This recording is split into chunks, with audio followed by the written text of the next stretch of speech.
Hello and welcome to a stream of Tomb Raider Anniversary for my annual playthrough. How's my voice coming out over the sounds and stuff?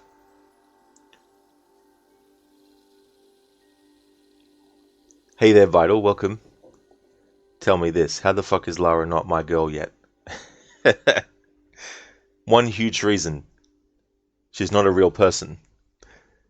How's it going, Vital? Hey Shaky, how's it going? I was hoping you'd be on soon. This game was such a big deal when this came out. Your mum's old boyfriend loved the series and he loved seeing updated takes on stuff from the first game. Oh nice, that's cool Shaky. Yeah, this was 2007 when this game came out. The same year as Assassin's Creed 1, Witcher 1, Mass Effect 1, Uncharted 1.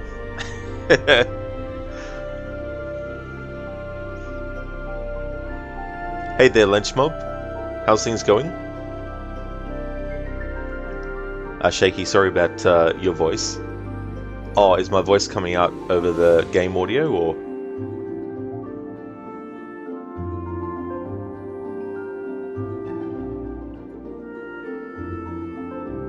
Because I loaded this up earlier and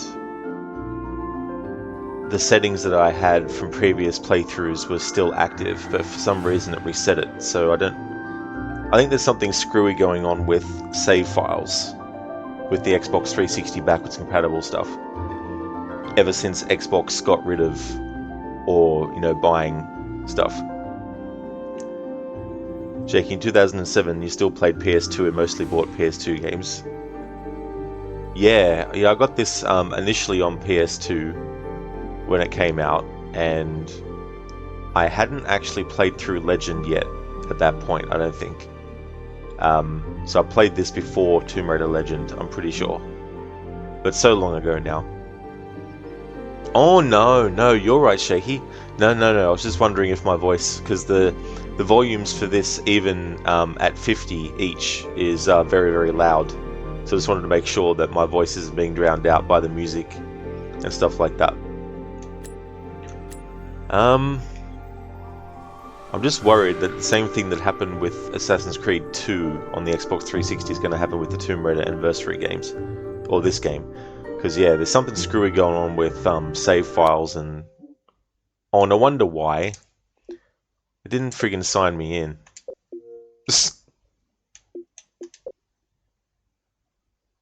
No wonder why.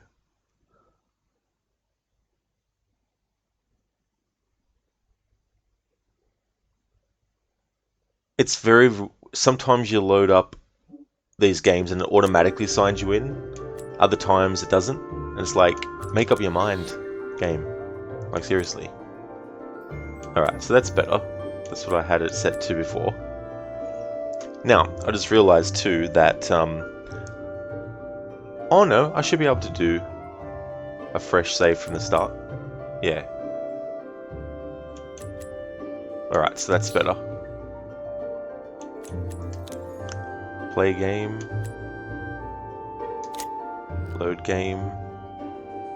I'll delete that. Ah, shit, so it's been since 2020 that I played the Xbox 360 version. Damn. Alright, cool, now I can start from the start. Okay, we're gonna just keep it on medium. Manual grab, gonna keep off. Lynchmob, you just got done playing Lord of the Rings Return to Moria with friends. You came back to the base you built and noticed that the game had an update and new armor and weapons. Also added a bunch more stuff for your base to keep thriving. Oh, that is cool. Because that game is relatively new, isn't it? Did it come out this year or last year? But that's cool that they added something like that as well.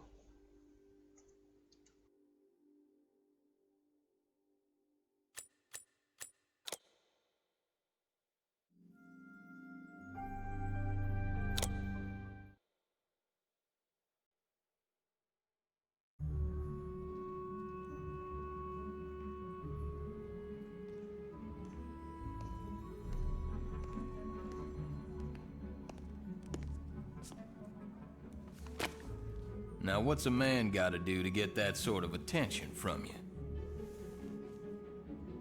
If that's the sort of attention you want, Larson, you're well on your way. Sounds like fun, but I'm only here to make an introduction. Lara Croft, meet Jacqueline Natla of Natla Technologies. Good afternoon, Miss Croft. My research department has recently turned its focus to the study of ancient artifacts, and I'm led to believe that with the right incentive, you're just the woman to find them for me. I'm afraid you've been misled. I only play for sport. Which is precisely why I've come to you, Miss Croft. This is a game you've played before, with your father. You both spent years searching for the Scion of Atlantis. All you needed was the location of Qualopec's tomb. You found Vilcabamba. How quickly can you get to Peru?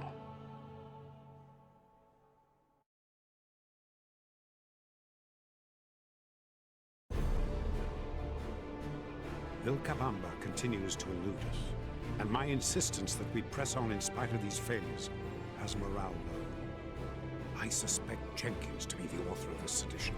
He simply refuses to accept the possibility that Atlantis is the foundation upon which all known civilizations were built. Increasingly, I find it is Lara alone who remains untainted by academic dogma and open-minded enough to see this truth.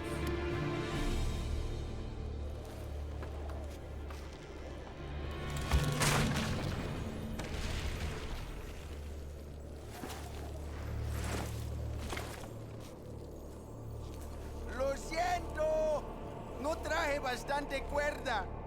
Not to worry. I'll find another way up.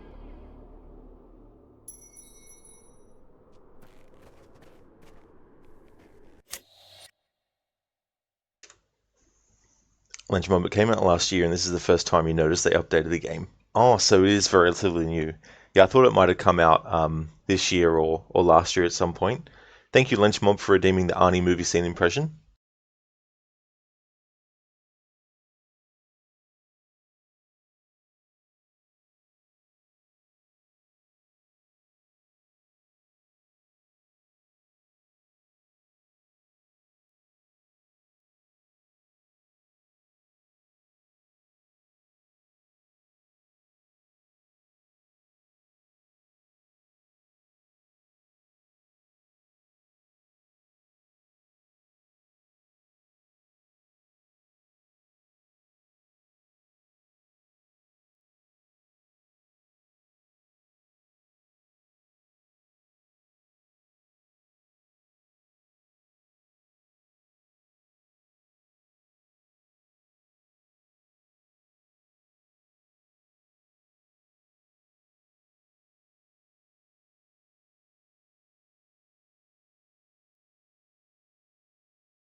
Alright, so I've got a scene from an Arnie movie.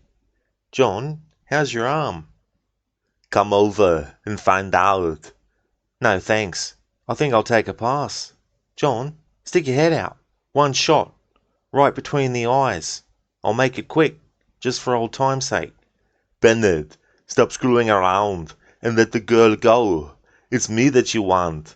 I only have one arm. You can beat me. Come on, Bennett. Throw away the chicken shit gun. You don't just want to pull the trigger. You want to put the knife in me and look me in the eye and see what's going on in there when you turn it. That's what you want to do, right? I can kill you. Come on, let the girl go. Just between you and me. Don't deprive yourself of some pleasure. Come on, Bennett. Let's party. Thanks for redeeming that, Lynch Mob. That was from Commando. Vital, you were 16 when Tomb Raider Anniversary came out. Oh, really, Vital? Nothing like when a game came out to make you realize how much time has passed. So there's something that this game does, which it changes certain things to Lara's backstory and her parents. Things that in Tomb Raider Legend, which is the first reboot of the franchise, that Tomb Raider Legend actually changed. So because of those changes, when they did this anniversary remake of the first Tomb Raider game, they had to make some changes to make it match what they had set up in Legend. So just to give a little bit of history. So in Tomb Raider 1 through to Tomb Raider 6, Tomb Raider 1, 2, 3, Last Revelation, Chronicles, and Angel of Darkness, the backstory was that Lara's parents wanted her to marry this like rich guy, this aristocrat, this, guy. Anyway, they wanted her to marry this guy. It had been arranged because they're a rich family and they wanted to make sure that she married into another rich family, right? But Lara didn't want to. She just wanted to explore the world. She wanted to be independent. She wanted to live life on her own rules. She wanted to go and explore tombs around the world. She wanted to get into dangerous situations because she's an adrenaline junkie, all that kind of stuff. And her parents were like, well, you can do that if you want, but you're not our daughter anymore. Goodbye. And Lara was like, fine. This didn't actually happen. I'm not quoting actual quotes from the conversation that they had. I'm just explaining that this is basically what happened in Tomb Raider 1 through to 6's version of Lara Croft. Anyway, so she is like, fine, I don't care. That's all right. And she just goes off and lives her life. And her parents are still alive. In Tomb Raider Chronicles, there's some people that actually visit the memorial, and that's actually her parents, and they walk off because they think that she's dead, just like the other characters do after the events of Tomb Raider 4, The Last Revelation. So anyway, fast forward to 2006, and Tomb Raider Legend comes out, and they changed Lara's backstory so that her father had died at some point when she was still a child, and then when she was on a plane trip with her mother, they were flying over the Himalayas and the plane crashed, and they both survived the crash, and they found this sort of like magical device kind of thing. And essentially Lara's mother disappears, like literally disappears before Lara's eyes.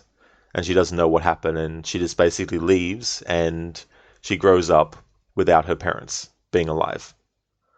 Or maybe her mother went missing first and then her father died later. But anyway, Tomb Raider Legend changes the whole backstory with Lara and her parents. So with Tomb Raider Anniversary, when they were doing it, because it's a remake of Tomb Raider 1, but because Tomb Raider 1 doesn't have the story elements that Legend went with, they had to make it match Legend. And so Tomb Raider Legend chronologically takes place after this game, which is why I do this game first and then Legend, instead of doing Legend first and then this game. And when I say it's set before Tomb Raider Legend, there's some parts of Legend that obviously, if you were to look at the timeline of events, there's things that we see in Tomb Raider Legend that happen even before Tomb Raider Anniversary's events. In terms of like Lara and her mother and the plane crash and all that kind of stuff. That all happens before the events of Tomb Raider Anniversary. But everything in Tomb Raider Legend, from when it cuts to present time all the way up until the end of that game, all that takes place after this game's events. and then Tomb Raider Underworld follows on from Legend, where that ended off, to complete the trilogy. So that's a little bit of a backstory with the differences between the two versions of Lara, and also what they had to do to make it match what they had done with Tomb Raider Legend, which came out the year before, and it was a reboot of the series, the first one actually. The 2013 reboot always gets referred to as just the reboot, but technically it's actually the second reboot of the series, where they went in another different direction with the character, but still keeping the fact that her parents die as part of her backstory. Whereas the classic Lara from Tomb Raider 1 through to Tomb Raider the Angel of Darkness, her parents are still very much alive, and they don't die, and all that kind of stuff.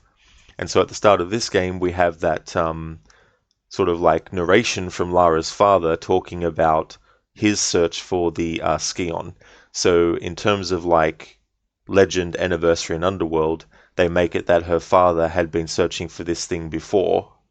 And it gets revealed in Tomb Raider Underworld that her father died as a result of Jacqueline Natla, who is the woman that, at this point, Lara doesn't know is actually an Atlantean queen that is thousands of years old. She doesn't know that yet. She doesn't know that she's actually a villain. But her father found out that she was, but he died as a result. And so Lara had no idea about what happened to his father, had no idea that Natla was involved, has no idea that Natla is a villain, all that kind of stuff as well.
Oh, allí estás. Mira, ya llegamos. Hello there, Mr. Goatee. Welcome, dude. Hello, favorite Tomb Raider streamer. Hello back to you as well, dude. How's things going?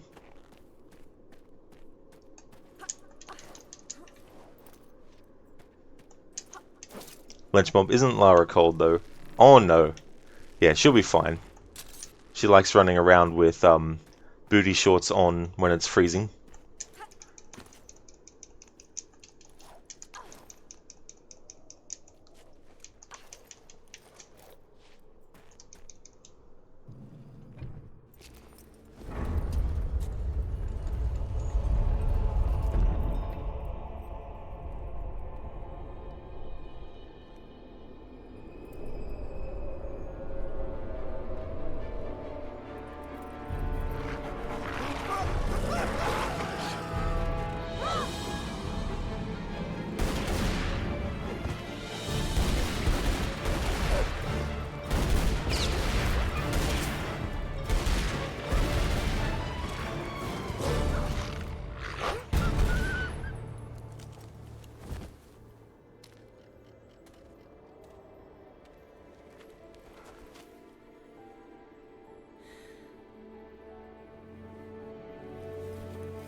That eyebrow raise. That's in the original Tomb Raider as well, when she gets into the caves. And Angelina Jolie does it too as well, in certain moments in the first Tomb Raider movie.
Mr. Gote, good. Gym today with friends and deadlifted and did some back stretches after that, and now playing Wukong. Oh, very good, dude. That sounds like a great day.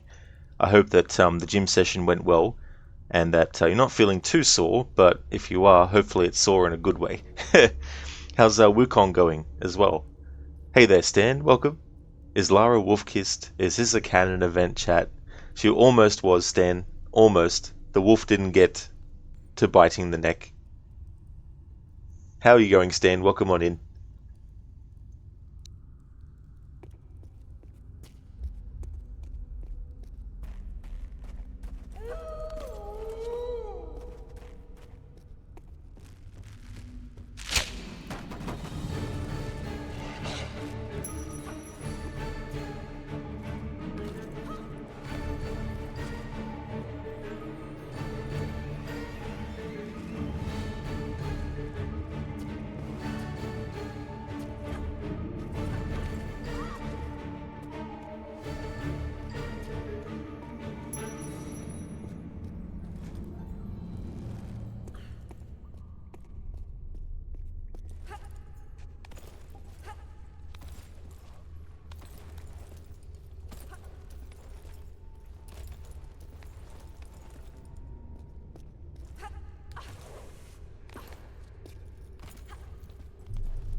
Mr. Stan, you're okay-ish. How are you guys doing? Oh, well, I hope that it's not going to be too, bad of a day for you, Stan. Hopefully things look up. As for me, I'm doing really well. Wanted to start the stream later because I want to make sure that this game takes 2 streams to get through, just to make it match up with how I want the schedule to go. So I probably won't be doing as long a stream as I have been because I don't want to do like a 9-hour stream and almost finish this game and then tomorrow finish it off and then be like, right, I wasn't planning to play Tomb Raider Legend this week. So most likely today's stream and tomorrow's stream will be late starts and shorter ones to make it fit the schedule. But I've done multiple 9-hour streams in a row lately, so it'll be good to take a rest from doing those long streams. Mr. Gote, Wukong is great. You did some secret bosses and got your armor and health upgraded and your healing gourd increased. Lara looks so much better in Anniversary than OG. Yeah, 11 years later, after the first original game, yeah, graphics definitely went through a big overhaul in that time. But that's cool that you're enjoying that game, because I definitely want to get that game too, as well at some point, but I'll be waiting for it to come out on a sale. Not that I don't feel it is worth full price, it's just that I can't afford to get it, so I'll just wait till it comes on sale. I've got plenty of other games to keep me occupied anyway before then, but I'm glad that you're enjoying it. Raid, thank you so very much for the 100 bits, dude. Thank you very much. I really do appreciate that a lot. You think we drink virgin blood because it sounds cool. You think of it like this. If you're going to eat a sandwich, you just enjoy it more if you knew no one had fucked it. Thank you so much for the bits, Raid. Muchly appreciated.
Oh, never saw that, Raid. I'd heard of that, What We Do in the Shadows, but hadn't actually seen much of it before. So that's what that was from. I gotcha. Two vampires having a chat. Gotta watch those vampires.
Dr. Darling, is the game sound a bit low?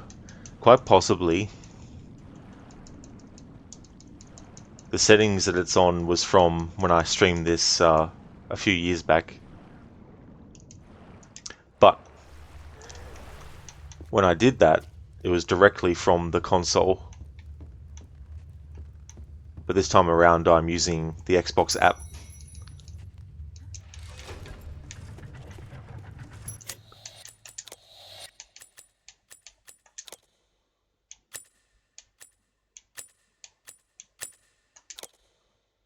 The volume's very, very sort of like sensitive in terms of like how loud it gets. Even at 50, it's very, very loud.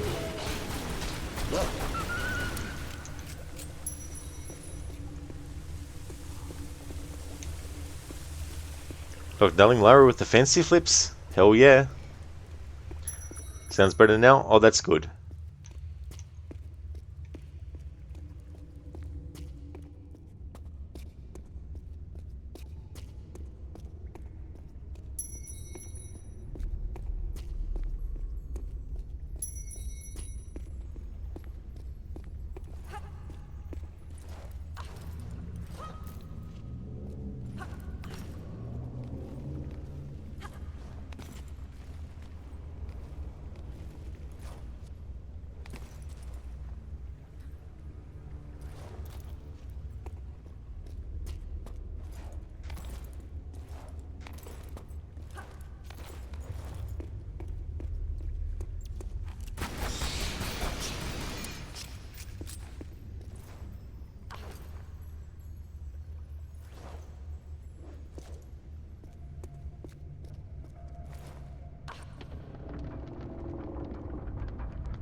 I was going to do the PC version again, but in true fashion, when it comes to trying to get games to work, not just in terms of like getting them to work so that I can play them, but getting them to be the way I want them for streaming purposes, what usually ends up happening is the next time around I try to sort things out, things don't work the way that they did last time.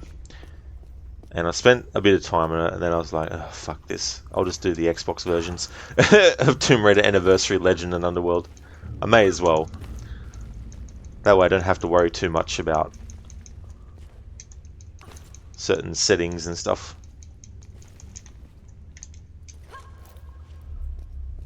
So in the past, with Tomb Raider 2013, there's been some issues on stream where the game gets pixelated at certain points and all that kind of stuff on stream.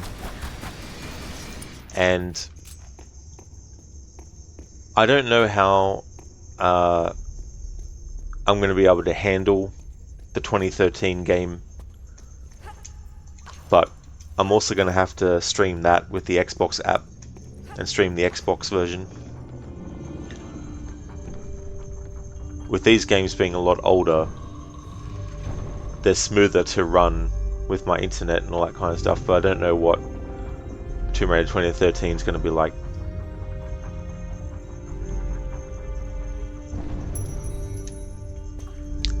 I don't know if the pixelation happened on the Xbox version when streaming directly from the console, but it does it with the PlayStation version, so I'll do the Xbox app for that game as well.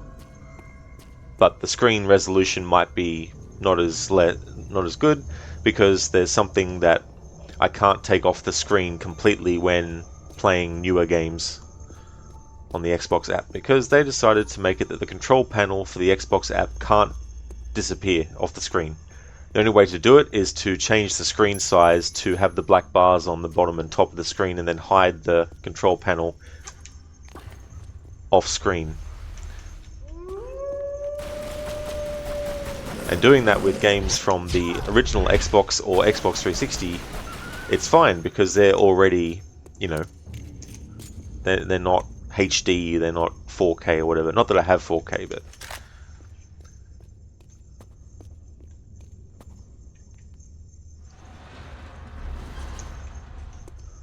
so I'll have to reduce the screen size for Tomb Raider 2013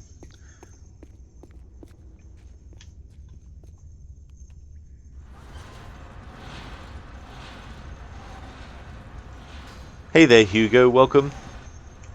I'm doing pretty good, thank you. How's things going with you today?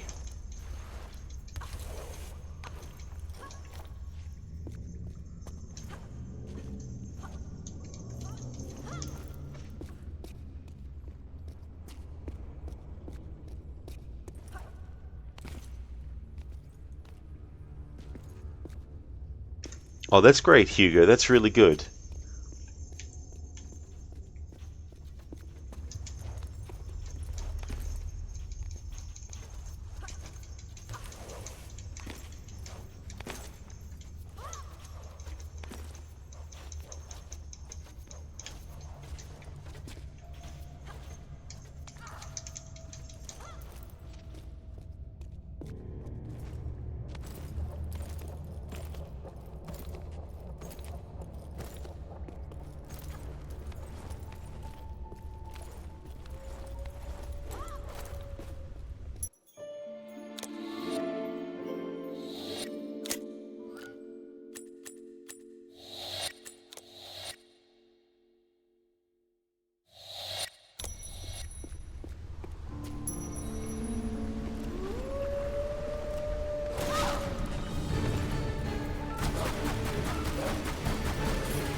Thank you, Dr. Darling, for redeeming the rest in peace, Lara. Lara, can you check if the water is too cold? Certainly.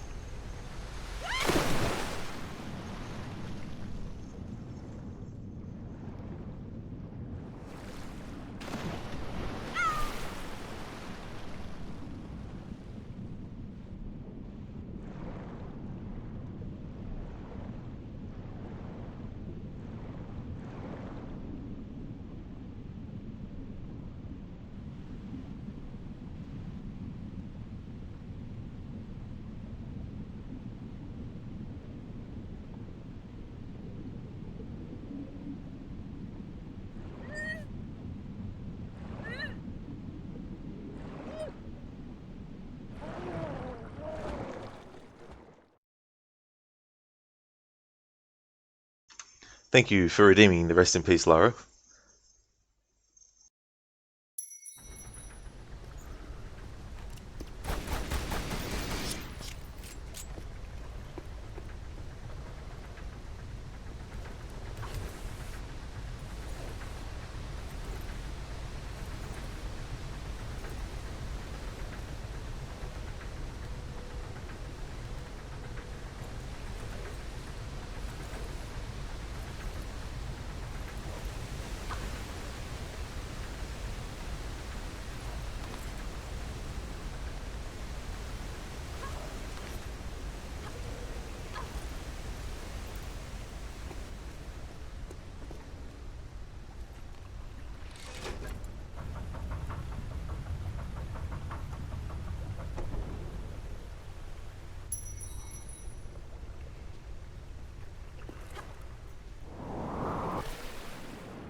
Oh no, Godfather Al, your router died today? Oh no.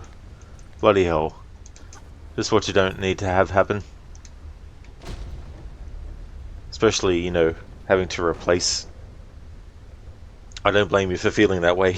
That's for sure. That's really good emote for that to fit. You never had that happen before ever, but it did last you quite a few years.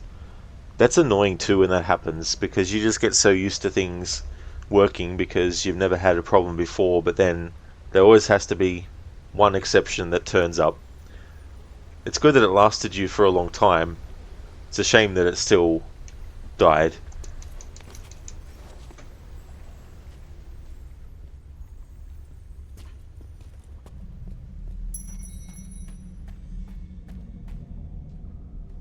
I don't worry about killing this bear because when we come back this way, the bear despawns.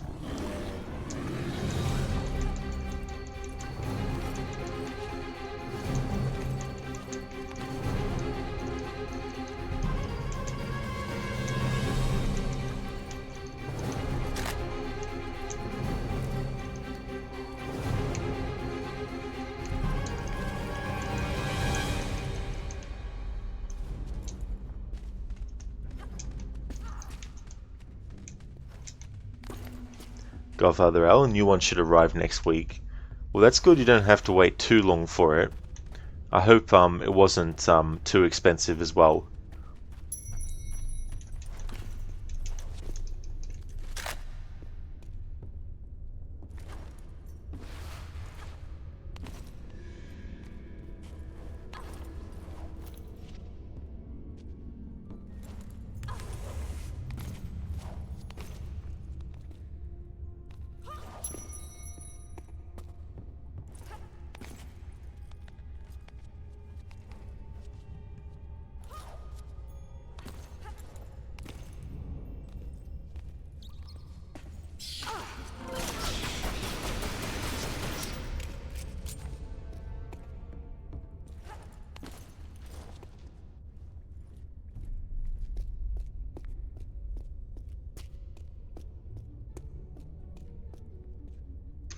Godfather, because you're a long-time customer with the ISP, they actually said they will send you a free one, $10 delivery fee.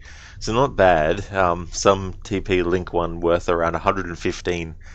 Yeah, that's a shame that you still have to pay something that is not completely free. But that is good. It's better to have to pay the $10 delivery fee compared to paying that and the 115 as well. So that's good that they actually did that too.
M2 Rock!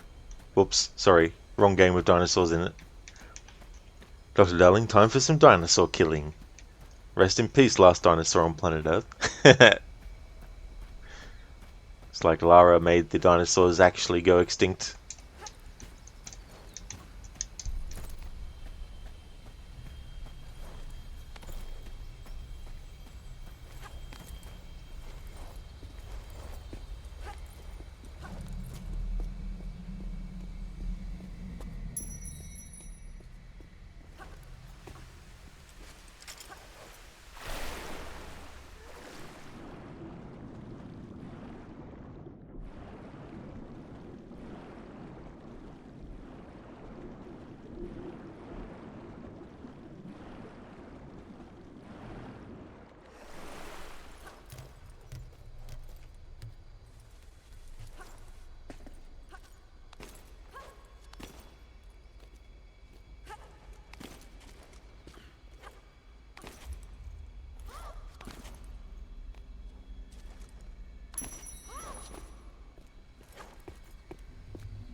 Hey there, Wicked. Welcome.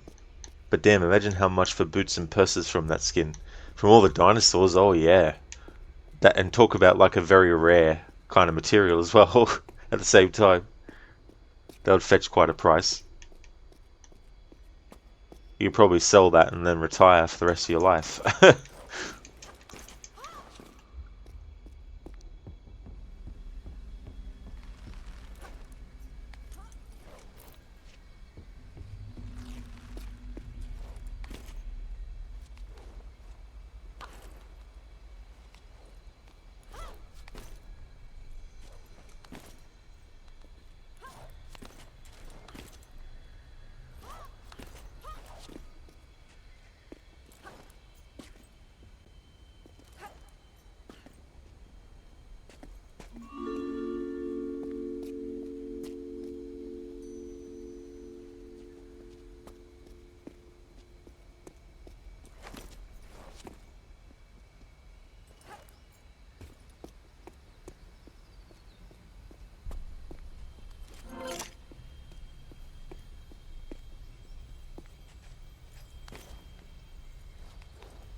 Oh, wicked. That would be on par with Ivory, in your opinion?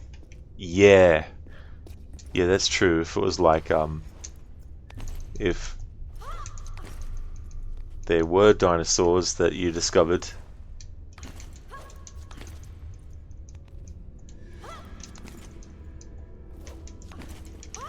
Or it could be like the Jurassic Park situation.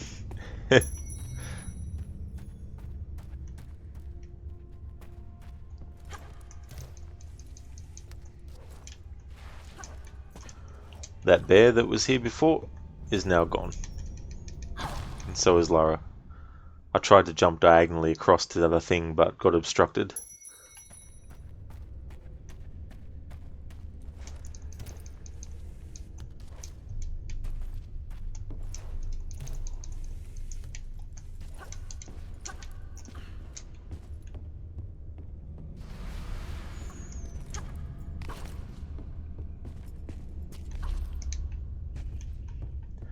Since there's no point in killing the bear that despawns when you come back this way,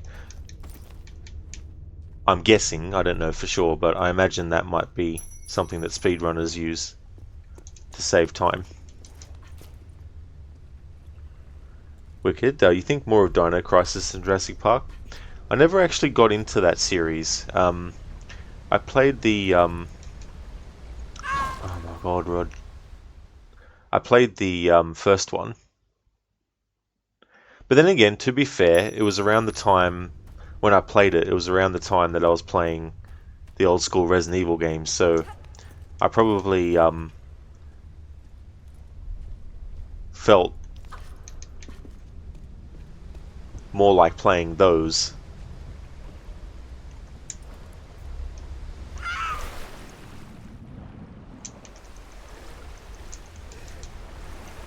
But it's interesting though, because like I've seen, you know, posts and stuff over the years, and there definitely seems to be a big fan base for it that want a remake, or have wanted a remake for a while. You would think that Capcom would be like, we have all this demand for this remake. How about we actually do it? Oh my god. This is where the flaws of this game engine come into play, because Lara should have grabbed that. Was she 100% lined up with it? Were the width of her left arm and her right arm... Well, that's not the best thing to say. Just because she wasn't 100% lined up with that, you would think that she would still just grab it. You know, like...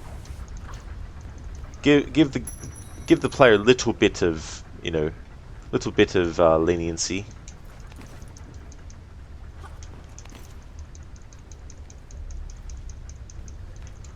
Because it's still a video game after all.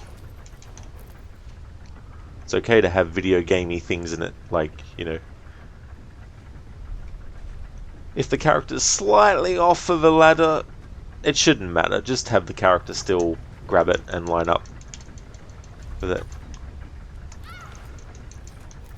Doesn't have to be 100% realistic to how physically it would work in real life. You know what I mean? Like, I mean, don't get me wrong, it can be cool to see realistic physics in things, but sometimes that kind of thing shouldn't override just lenient things for gamers. Like, you didn't quite line it up 100%, but we're still going to let you get past this point. We're still going to give you the character grabbing the thing so they don't fall off. It may not be 100% realistic, but this is a video game after all, you know.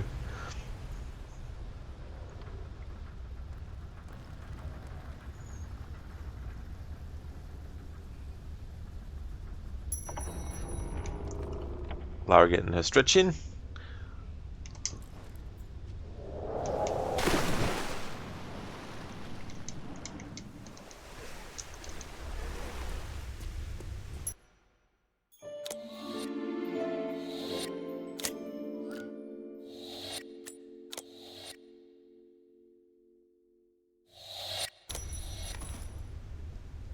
Hey there, Tech. Helldivers 2 was revived 100% today, over 90,000 Steam players, and a complete rebalance to the game. Well, that is good that they got all that sorted as well, and that's definitely a lot of players You want to keep that amount of players going up and up.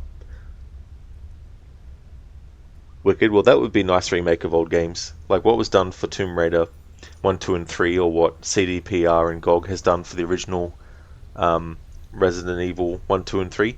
It would be wicked, I feel like if Konami actually cared about their IPs, they could have also done the same thing for Silent Hill. The first 4 Silent Hill games, they could have done that as like a bundle. I mean, on GOG you can get Silent Hill 4 for PC, but I don't know about the first 3 games in that series. But it's a good idea to do that kind of stuff. I'm hoping that they do a remaster of the Siphon Filter trilogy. There's probably not enough demand for it though, but I really like those games. I haven't played them for a very long time, but if they did a remaster of those in the same style as the Tomb Raider remasters this year, that'd be cool, being able to switch between the old school graphics and the new. Because the thing about the remasters of Tomb Raider 1, 2, and 3 is that the skeleton and the base of the old school version is there. It's just that they do add some things to the mechanics to, improve things. But the remastered graphics and all that are over the top of the old school graphics. So being able to play the games and have them feel the way that they felt while having the option to switch to the new graphics, I think it's a good way to compromise, because you're still making it feel the way that the original versions were, but you're giving players the opportunity to have the new graphics applied. Or you can switch back to the old graphics, things like that. So if they did that with the Siphon Filter trilogy, the first 3 games in the series, that would be chef's kiss for me. I would really like them to do that. But they never will, so, just put it on the pile of thousands of things in life that we wish would happen that never will. Tech, not bad for a Tuesday. You look forward to the Warbond new weapons armor this Thursday. Hopefully people show out on a Friday night. Is that a new IP, or is it like just a one-off at the moment, or is it part of a series? Hey there, Drake, welcome. 7 hours before that sweet, sweet release. And then you'll get to the point where there's 10 seconds left. And you'll be like, it's time to go into the mall. How's it going, Drake? I hope you're having a good day, dude. Dreadnought. There we go, indeed. Thank you so very much, Dreadnought, for the 10 months in a row. I really do appreciate that. Thank you so, so much. That's awesome, Dreadnought. And thank you for using your Prime as well. How's things going for you today? I hope you're having a good week so far. Drake, you've been good? You really excited? Very good, dude. That's great. Glad to hear that. I don't blame you either. It's really cool when it gets not far away, when a game that you've been looking forward to is going to release as well. So it'll be interesting to see how it gets received, and if Capcom would ever do the same treatment to Dead Rising 2. I mean, Dead Rising 2 hasn't even gotten a remaster, whereas the first Dead Rising got one in 2016 first off. But I think Dead Rising 2 could do with a remaster. Tech, Warbond is part of the live service of new content every month. You can grind for 1,000 super credits or buy them for $10. You've grinded 440 in the last 2 days, and you get over a month between Warbonds, so very doable. Well, that is good too, and that's pretty good to get 440 in that amount of time as well. Wicked. To think Halo C was the first game, as far as you know, started this graphic switching style for remakes. Oh, that's so cool, Wicked. I didn't even realize. I didn't realize that was the game that started that whole thing off. It's really cool that they do stuff like that. The first 2 Monkey Island games, they actually did a special edition version for both of those, and it's the same kind of deal. You got the new graphics and everything, but you can switch to the old ones if you want. The difference with that game, though, is that the original version of Monkey Island 1 and 2 didn't actually have any dialogue audio, and so for the special edition, you've also got voice acting when you switch to the new graphics, and then if you switch back to the old, it goes back to just the text-based, no dialogue audio. Take one guy you play with has over 5,000 that he grinded for, but now there is no reason for him to collect them for the next 5 months. Damn, I mean that's a big chunk of time.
Did that not? I used a large health pack and didn't even heal Lara at all.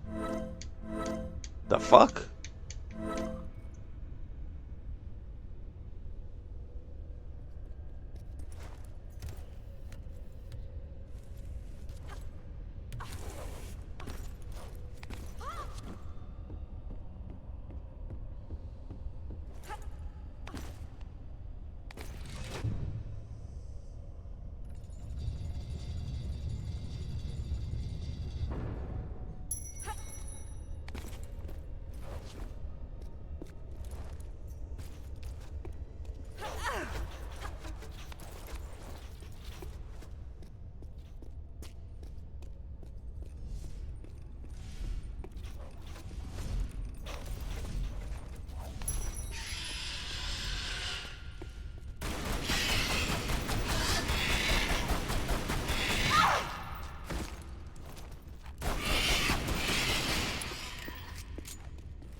Take your felt unbeatable on level 6 out of 10, then went up to level 8 and got destroyed, lol.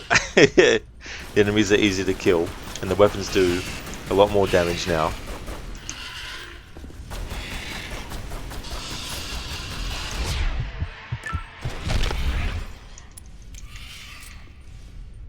But the trade-off is now the enemies hit super hard, so you get punished for mistakes now. The game is like, you made a big mistake now. And then the game is like, here's your big punishment.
The first game had like 15 difficulties. So far this one has 10. You got a new one last month or so.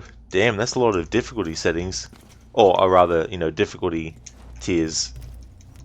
Holy shit.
Drake, you'll be hearing that sweet banjo solo tune in a few hours. You definitely will be.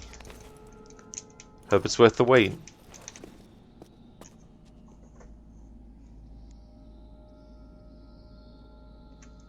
Listen, I'm a politician, which means I'm a cheat and a liar. And when I'm not kissing babies, I'm stealing their lollipops. But it also means I keep my options open. What's that from, Dr. Darling? Thanks for redeeming the Bane impression. Hey there, RV, welcome. Just doing some more braiding with Tom Brader. Playing the remake, but also the prequel to Tomb Raider Legend. Dogs can bark up to 500 times per day, but that's just a rough estimate. Nice one. Thanks for redeeming that as well.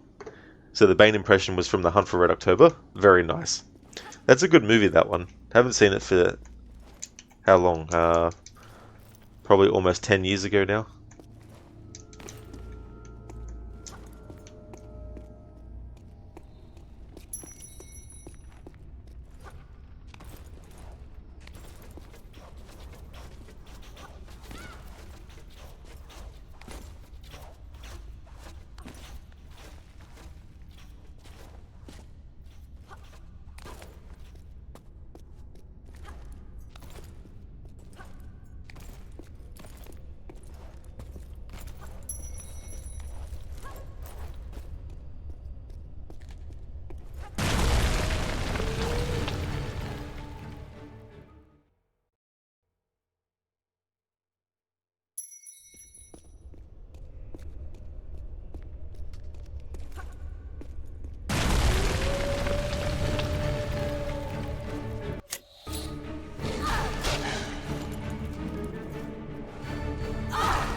Alright, I want to try that thing again. I almost got through that part without falling completely down.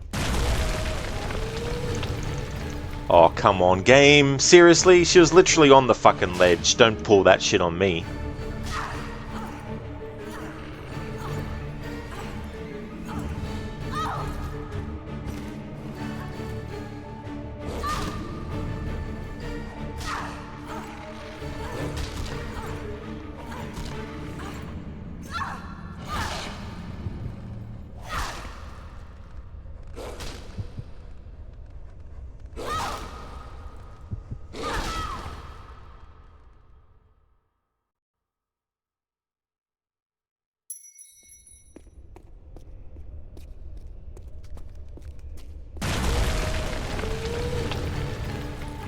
You son of a bitch of a fucking game, Jesus Christ.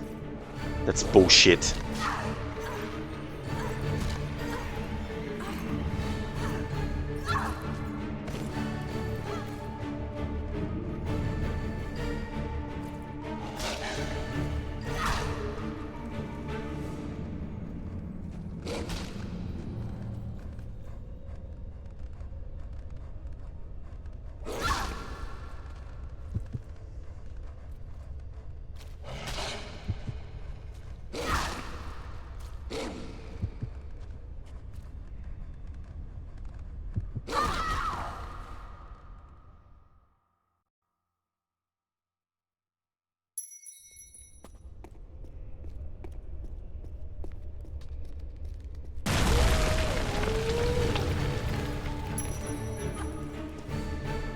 Finally got it to work. I've never ever got that to work before.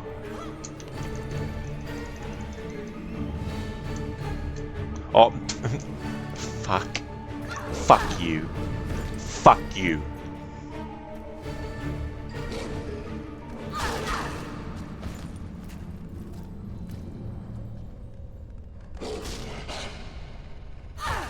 Good thing is, a new checkpoint was made when I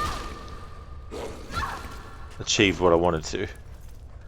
But I've got to be careful because there's another checkpoint near here. I don't want to trigger that otherwise. To do it this other way.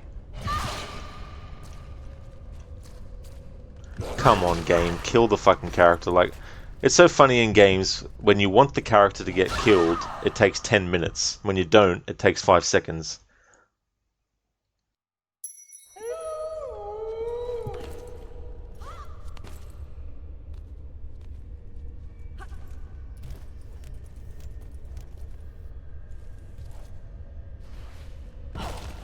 What the literal fuck?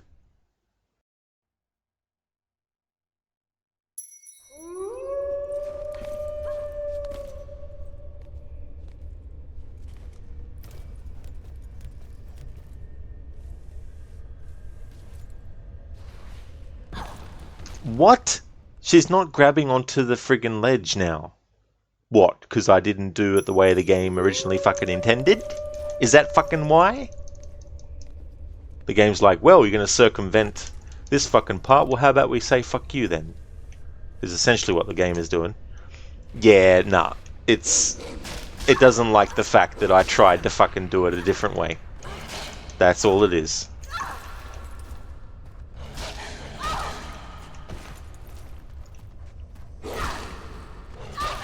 They are nice.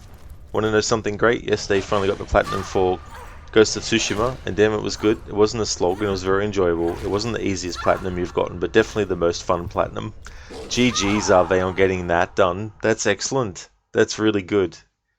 Be a relief after spending so much time trying to get it. Drake, wait till Bane thanks his sponsorship from Old Spice. That's true, Drake. You'll redeem that when it's off cooldown. Oh, so now she'll grab. Oh, I'm sorry, game. Fuck me, right?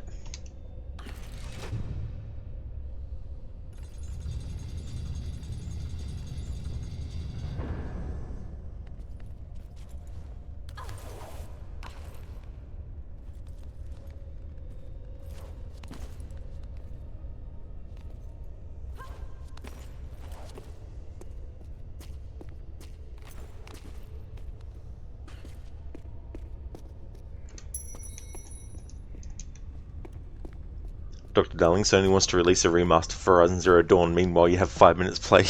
Oh, damn. Aren't they quick to bring out remasters now of games that only came out, what, 6 years ago? 7 years ago? They also began Iki Island DLC, and damn, it's fun. I bet you'll like it when you do. Simply put, it's even more greatness. You find it crazy how going for the platinum changed your opinion on the game. Previously thought it was a great out of 10 game, now a freaking 9.5 out of 10 game, up there with all your time favorites, with your all-time favorites. Well, that's really good. It worked out that way, Ave. And yeah, I definitely want to do the DLC as well when I play it next. Do 100%, do the DLC, play it in a Kurosawa mode. Take just as an example of the drastic buff changes, the Thermite grenade was 100 damage, now it's 2,000? A rocket launcher went from 650 to 3,250. Holy fucking shit. It's a big jump. Drake, first try. If only. The game be backseating. Rod, I want to do it this way. The game. We don't do that here. True story, Drake. Absolutely, that's how it went down. Dr. Darling, for PC it was released 4 years ago. I gotcha, yeah. Yeah, but still, the original release was PlayStation, and that wasn't a long time ago, really. Hey there, Schiller, welcome. I'm doing really good, thank you, dude. How's things going with you today? Just had some issues with the game. I took a shortcut. When you first come into this area, that whole part there is actually solid, and when you go to pull the lever, everything caves underneath you. And I managed to finally get Lara to actually land there after it fell, and that bypasses having to do all this platforming stuff. But then when I was trying to get from that pole to there to get to the switch to pull on it, it took a few attempts because Lara wasn't actually grabbing. But finally got there. Are they? Are they? For real? Remaster for Zero Dawn? What the fuck? Why do that when we need a Bloodborne remaster and PC release? Brain dead Sony. Yeah. Well, that's the thing. These decisions that they make, you think to yourself, why? Shilla, you're good. You finished most garden work of the year, so the only thing left is to mow the grass, and now you can chill a bit before work.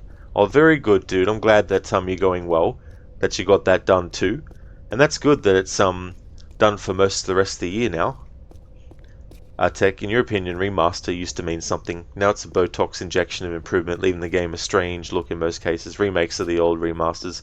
Yeah, that's true, Tech, as well. Like, and I think, even though there is a difference, I think in people's minds, the two terms are interchangeable.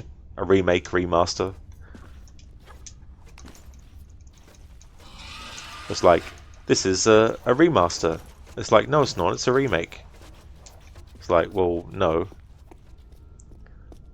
Remakes are from the ground up, done again. Remasters are, let's take what already exists and just improve it with what we have. And then call it a day.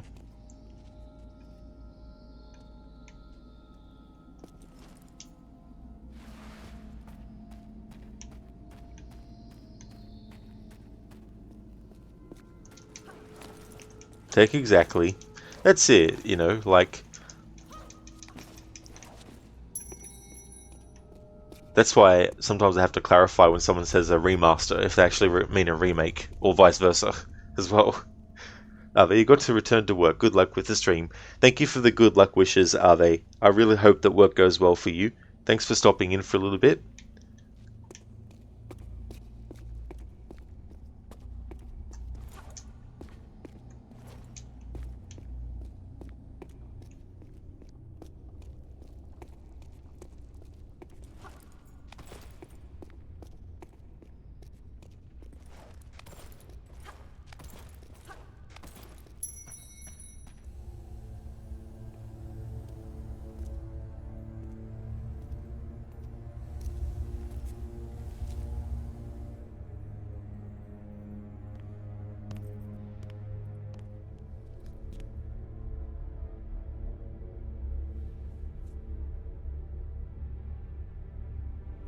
Here sits the god King Qualopec, one of the Triumvirate, keepers of the three pieces of the Skeel, diviners of its knowledge, sacred rulers of Atlantis.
I'd love to join you, but I forgot my trunks.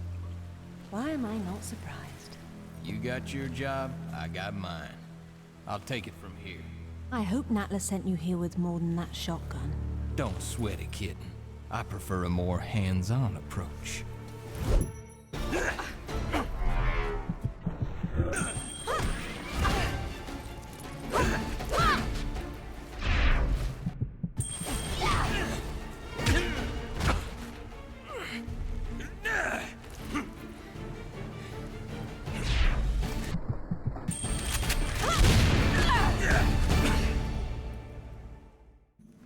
This is only one piece of the Scion. Where's the rest of it? Give me a minute. I'm thinking. Whoa.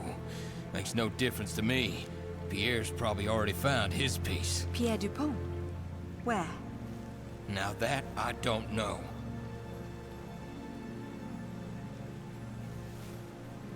All right. I'm convinced.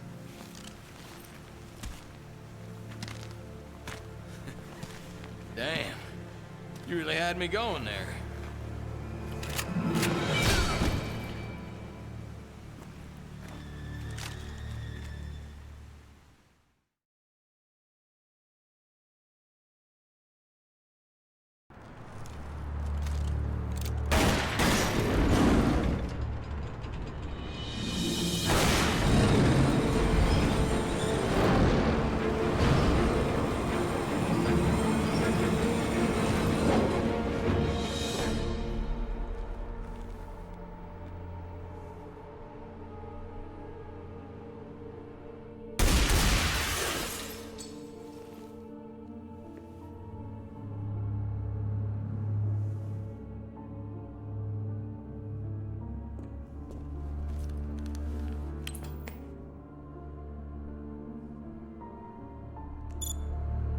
Looks like our girl's pulled it off.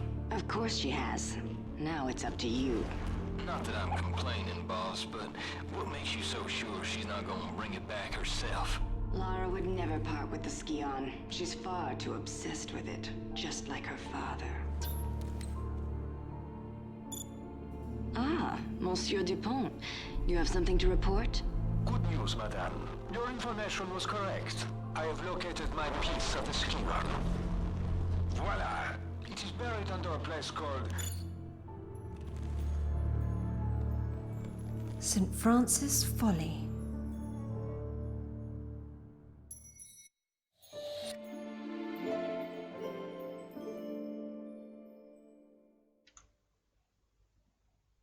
Tech, you can't wait for the Unreal Engine 5 remake of Metal Gear Solid 3 Snake Eater.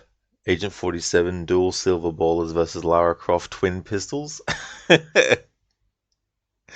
Not too sure who would win in that, Tech. But yeah, I hope that remake ends up being really good. Because I think, isn't it one of those games in the series that is well liked, the original?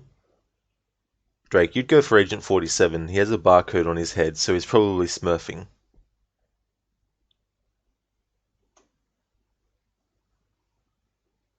Dr. Darling, Ragnarok arrives tomorrow. Oh, damn. But I haven't done everything I wanted to do in my life before Ragnarok arrived. Holy shit, Dr. Darling. Damn.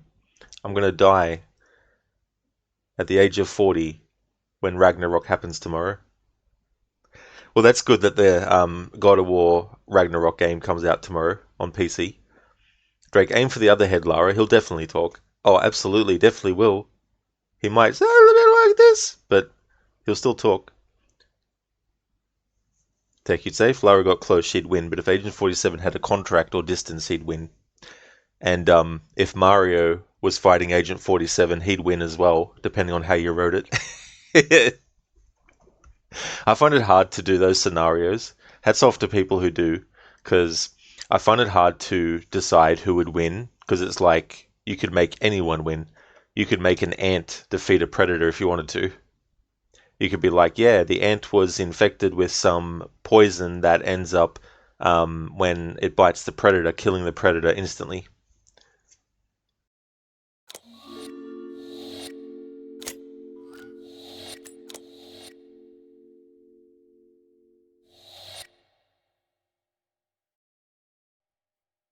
I've acquired new evidence that leads me to believe it is the Scion itself that is in some strange way a vast library of information to rival even Alexandria. I am now convinced that if I can obtain it, I will finally discover what happened to my beloved Amelia.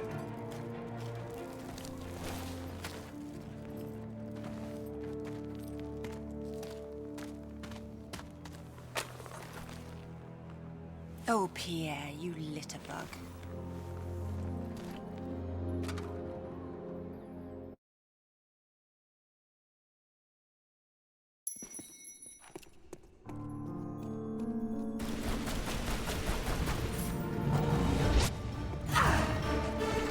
I pressed the button. I guess my controller disagreed.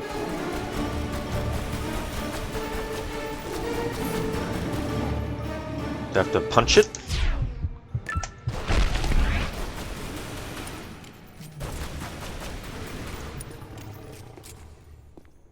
I suppose you're more of a dog person.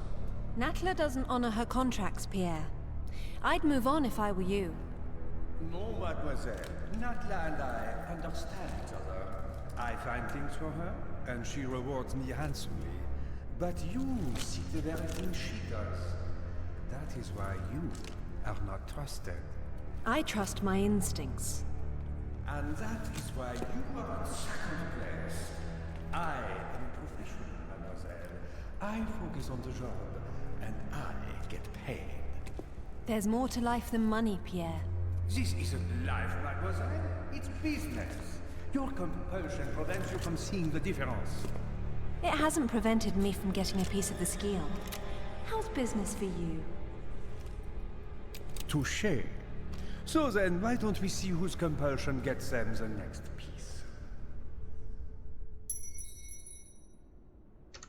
Tech Stan Lee. Who wins? Whoever I want to. That's who wins. Exactly, yeah.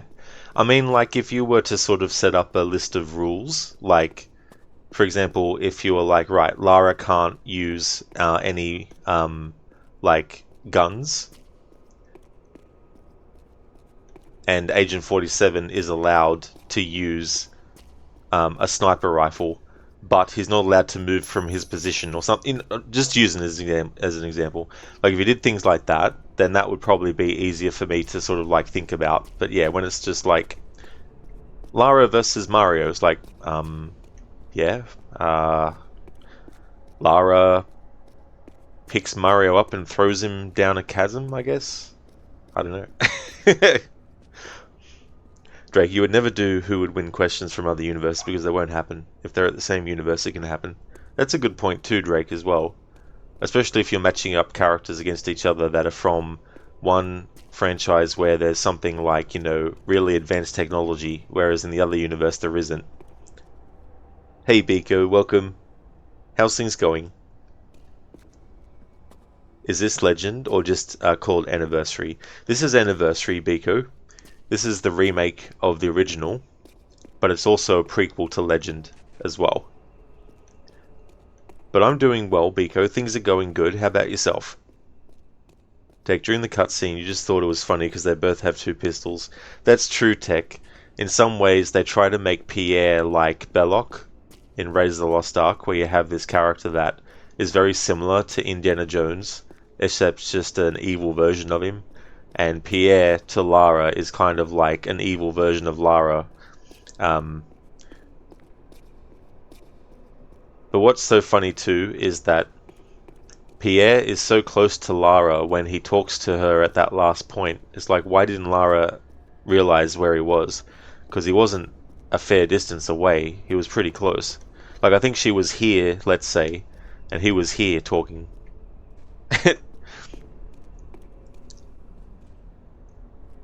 Drake, you have to head to the gym. I'll talk to you soon. Enjoy the game for you. I definitely will, Drake. I really hope that you have a great session at the gym for you. Thanks for popping in, Drake. You take care, dude. Have a good one. Biko, you got a nasty headache, but hopefully we'll revive you socializing here and having your two fans in front of me. So sorry to hear about that, Biko. It's so annoying on top of the pain when you get a headache. How it sort of interferes with so many other things as well. So I really hope that your headache goes away soon. It's your fault. You were sulking in bed. Your stupid fault. No one else's.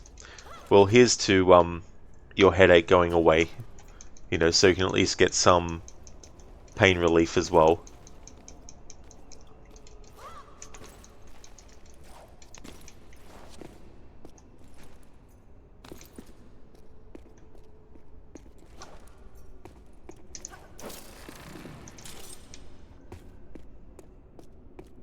The Greeks had an affinity for heavenly bodies.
Meh, I forget what it is.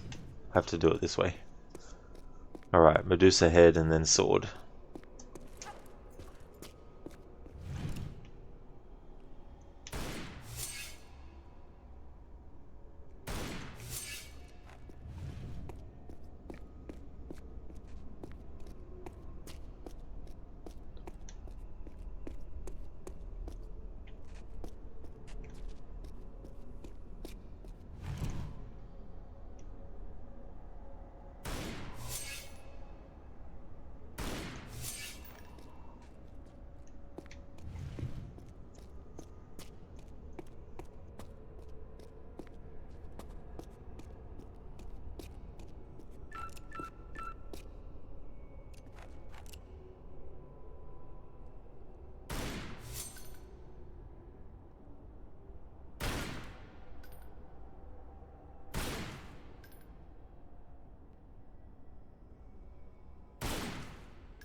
No wonder why. Okay, so it was both feet, and then the small of the back, and then the fist. Okay.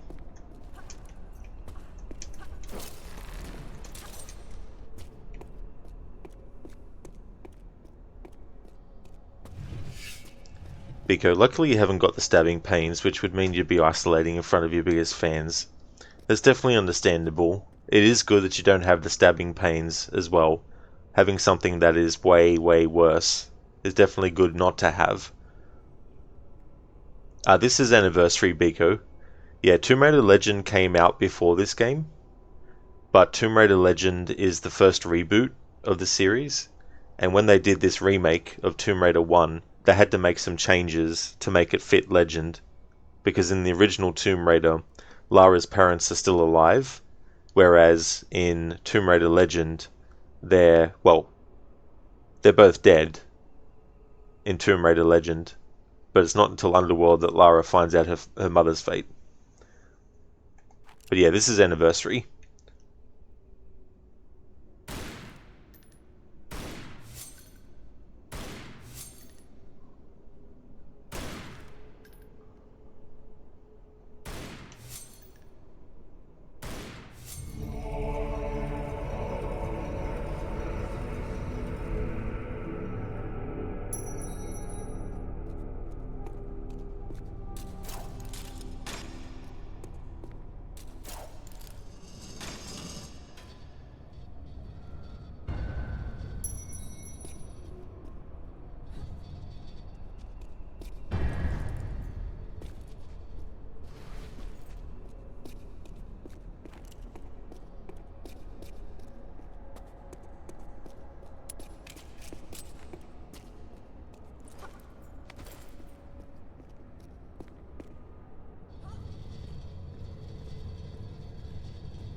in the original Tomb Raider, since this takes place in Greece, when it came to naming the rooms based off of Greek gods and goddesses and all that kind of stuff, they actually used the Roman version of Poseidon, Neptune, instead of Poseidon. But in this remake, they changed it to Poseidon to make it match the fact that it's the Greek version, not the Roman.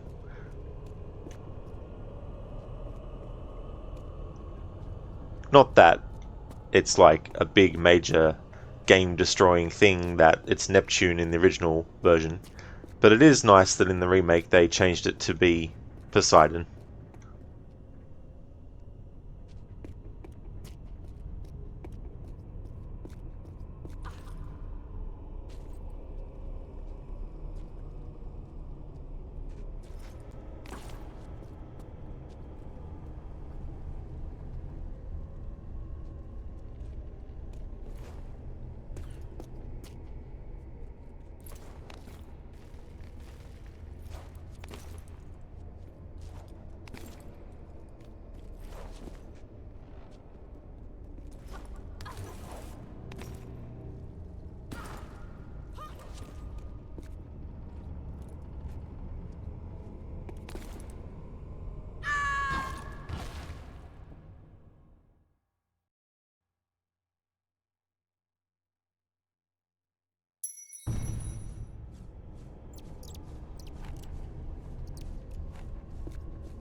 It is Sheila, yeah.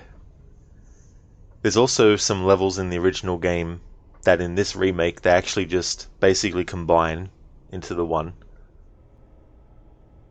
Biko, you're going to tidy your kitchen. Sometimes it helps relieve headaches to actually do something, but you will be here activating lurk mode activated. That's no trouble at all, Biko. I really hope that you can get rid of that headache, and I hope that the tidying goes well. Thank you for leaving the lurk.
Hey there, Inmeter. How's your day going, dude?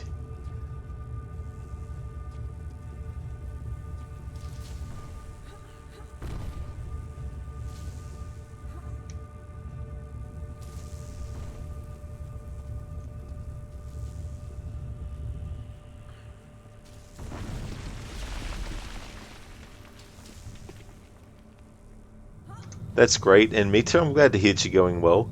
As for me, I'm going pretty good. Having a good day. And evening. It's 8:08 PM here at the moment.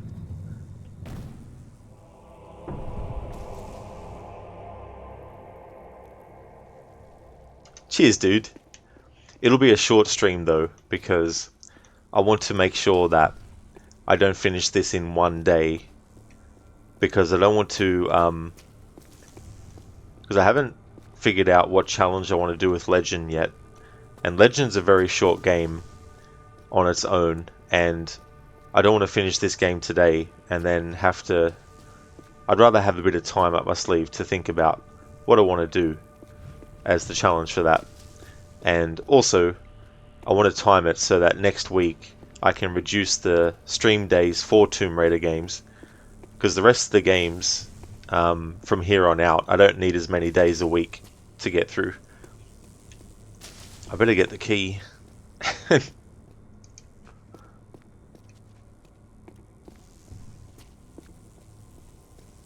Getting the key might actually help.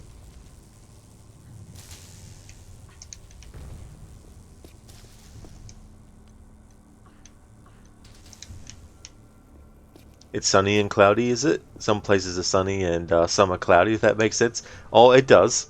Yeah, it definitely does. It's a bit of a mixed bag at the moment.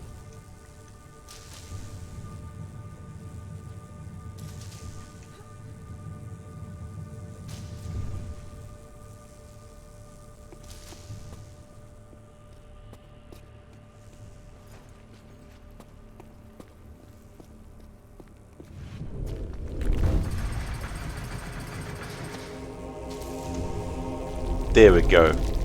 That's what I was forgetting to do. Alright, grab that key. The key of Hephaestus.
Oh. Maybe what I usually do isn't on that ledge.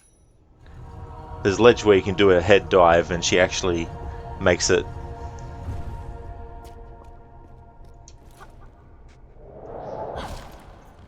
No. This playthrough is not the time for me to be doing things that I normally do, it seems. Biko, lurk mode deactivated. You're doing the newest Tomb Raiders. You like Rise of the Tomb Raider Shadow. Yeah, it's in the list. Yeah, if you put TR in again, Tomb Raider 2013 Rise and Shadow is in the list. So definitely doing those. So including this game, just got 6 left.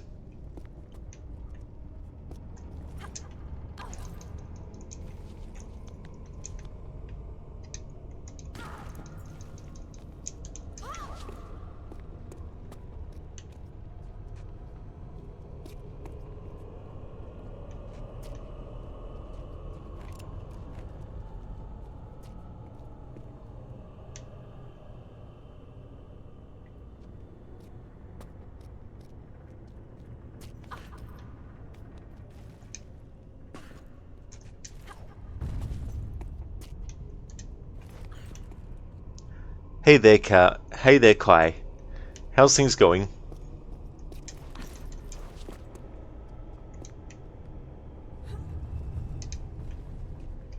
And Mita, one thing you didn't like about this game was that when you reopen the game, you have to go through the intro part again before you can reload a save. That's really annoying. Yeah, I don't blame you for not liking that aspect in Mita. That I really hate when games pull that kind of shit. It's just so annoying. Got to go now, your work break is over, but I'll join again later. If you're still live, have a great stream. Thank you so very much, and Mita, for being here. I hope that you have a really good time at work. The screen does that when I click off the Xbox app window.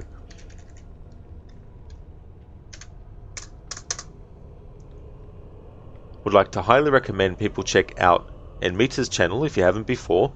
He's doing a playthrough of Star Wars Jedi Fallen Order, as well as Skyrim. He's also playing games like Shadow of the Tomb Raider, as well as Assassin's Creed Valhalla, which he's finished. He did a platinum on that, got all the got all the trophies, and got 100% done and everything. He's a great streamer, so definitely recommend if you haven't checked out his channel before. And I hope you have a good one, and Mita, thank you very much. I definitely will have a great one. Thanks for joining. Hey Feebler, it's going really good, thank you. Having a good evening. How's things with you today? Biko, okay, that's good. Activating lurk mode. That's all good, Biko. But yeah, so just 6 games left in the marathon. I won't need 4 days a week for the rest of the games in the series, so I'll be reducing the stream days for that game, of course. For the franchise, I should say. Thank you, Kai, for redeeming the random Assassin's Creed quote.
Let go your burden. Ah, I'll rest now, yes. The endless dream calls to me, but before I close my eyes I must know what will become of my children. You mean the people made to suffer your cruel experiments? They'll be free now to return to their homes. Homes? What homes? The sewers, the brothels, the prisons that we dragged them from? You took these people against their will. Yes, what little will there was for them to have. Are you really so naive? Do you appease a crying child simply because he wails, "But I want to play with fire, father"? What would you say? As you wish? Ah, but then you'd answer for his burns. These are not children, but men and women full grown. In body perhaps, but not in mind, which is the very damage I sought to repair. I admit, without the piece of Eden, which you stole from us, my progress was slowed. But there are herbs, mixtures, and extracts. My guards are proof of this. They were madmen before I found and freed them from the prisons of their own minds. And with my death, madmen they will be again. You truly believe you were helping them? It's not what I believe. It's what I know. There we go, Kai. Thanks for redeeming the random Assassin's Creed quote. That's from the very first game in the series. That's alright, Biko. Everything's under control.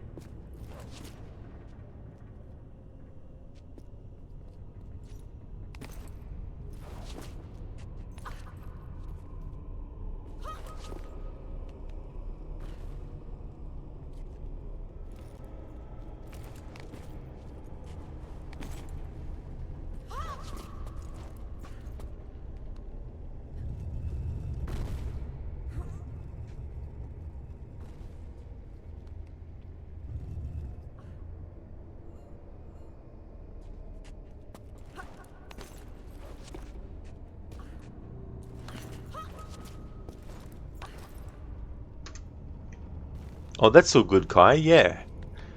Yeah, that is quite an interesting after assassination thing, because it's kind of like showing that there's some elements of what the Templars are actually wanting to do which are things that are understandable, but in the case of what they're actually doing as well, it's like, yeah, not good. I mean, if you're going to save someone from being on the streets, you don't then put them into a situation that's worse or the same. You know, you don't be like, right, we saved you from living on the streets, but now we're gonna make you, you know, walk on all this glass and cut your feet up. Like, that's not, you know, that's not helpful for them. So the Templars wanting to take these people off the streets and then experiment on them.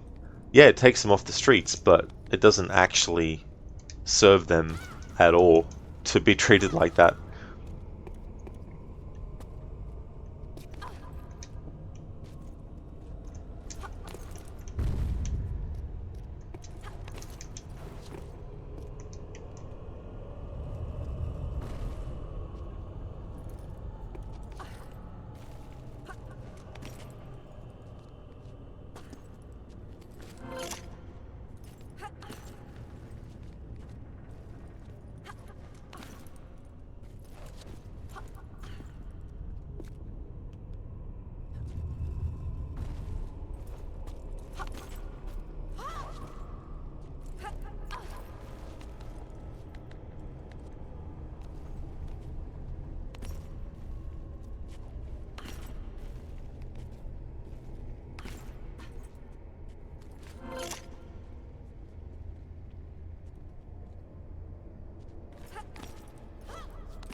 Kai, what is your favorite game of all time? To be honest, I don't actually have one, because there's so many games I really enjoy a lot. It's kind of hard to just pick one out of all those.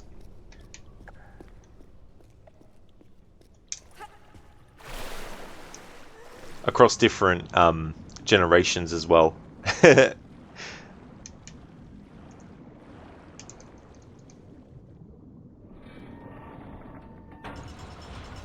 In terms of franchises, there's some that I can say which is my favorites. Like for Tomb Raider, it's The Last Revelation. For Resident Evil, it's the original Resident Evil 2. For Silent Hill, it's the original Silent Hill 2.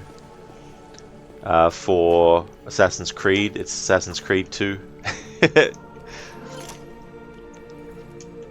Legend of Zelda Ocarina of Time for Legend of Zelda series. Super Metroid for Metroid. Probably Super Mario 64 for Mario.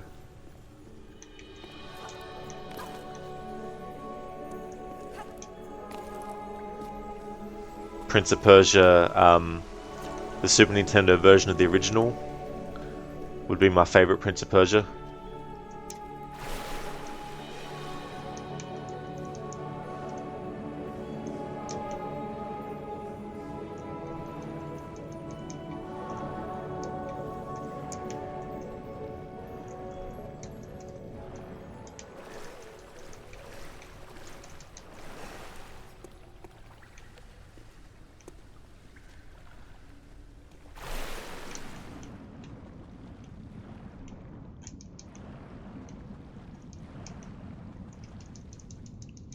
Hey there, June. How's things going? Welcome on in. Red Dead Redemption? Yeah, Red Dead Redemption 1 and 2. I can't choose between those two. They're tied for me out of those two.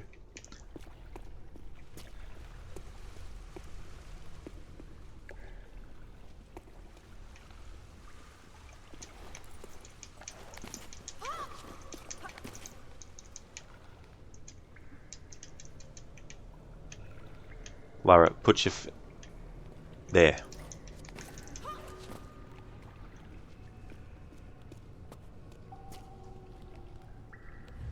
Shilly, you see a pattern here.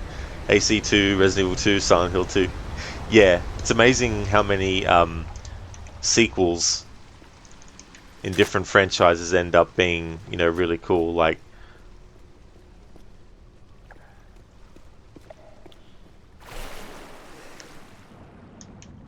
Kai, are you into old school RPGs? I'm not into like Final Fantasy stuff. I did really enjoy games like Secret of Mana, Secret of Evermore. A game called, in some places it's called Illusion of Time, but it's Illusion of Gaia is the name of it. That was a really good one. Haven't actually played that for many years.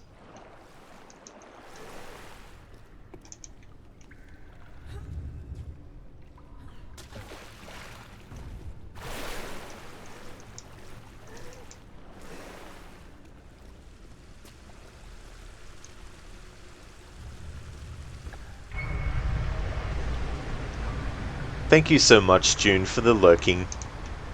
Muchly appreciated. I'm doing pretty well, June. Yeah, I'm having a good week.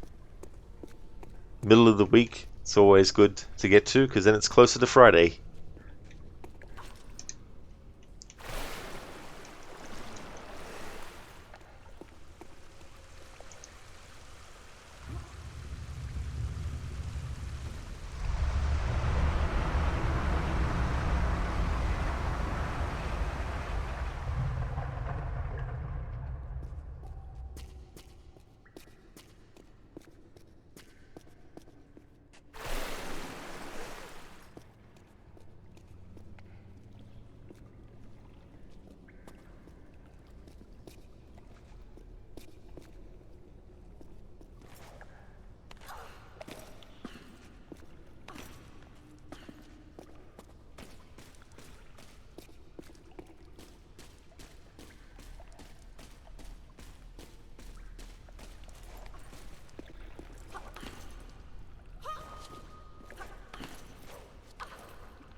June, your Fridays are your Thursdays in Kuwait. Oh, really? Yeah, it's so interesting how time zones work, and when you're tuning into certain things that are being that are happening live, and it's happening at the same time, but it's different actual times for different people on different days, and all that kind of stuff.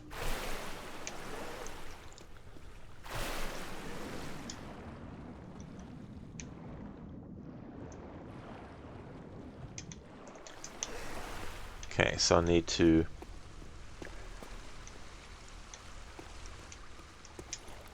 get this so we can get that lever. That's what I forgot to do.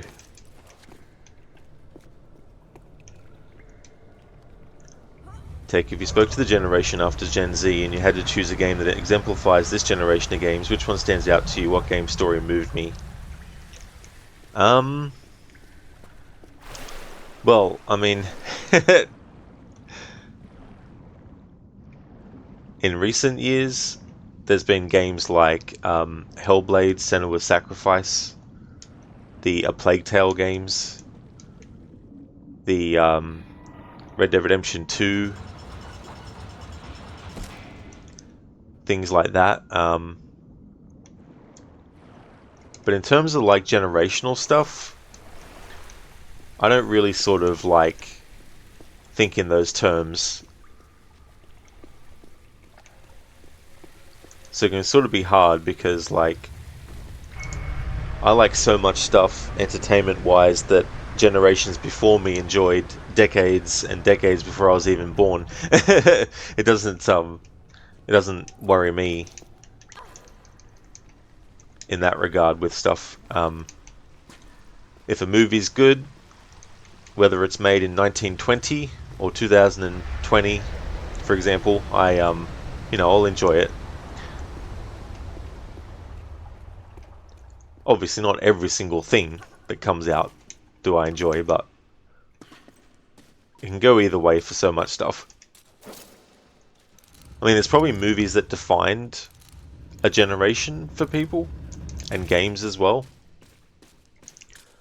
But I don't know, it's kind of difficult too, because with video games especially, I've been playing them since I was 5, and while obviously there's gamers who were playing them before I was even born, my entry was the NES, so by that point you were looking at the mid to late 1980s, but I was 5 in the late 80s, so 88 was when I was 5, and as each console generation has come out, I've pretty much, been there for each one.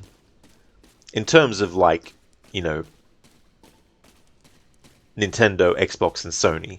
Obviously, you got Atari and all that, Commodore and that, which came out before, but I never played those. That wasn't my sort of thing.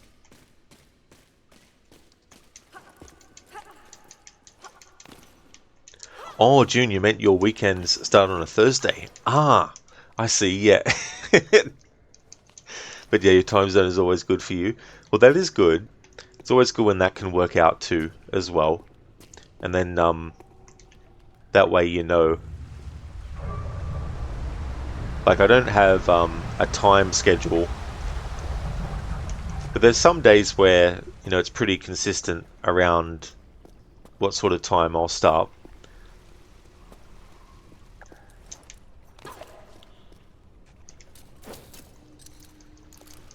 Hey, Senny. How's things going, dude? How's your day going?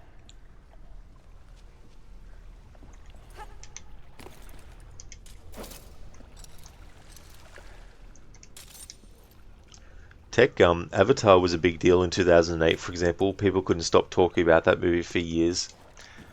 The thing that was interesting with that movie, like, I remember the hype surrounding it, and I remember the hype surrounding the actual 3D as well. And I saw it in 3D, and I thought it was quite impressive. But the thing about it was that it wasn't impressive enough for me to completely go into every 3D movie that was 3D, you know what I mean? Like, but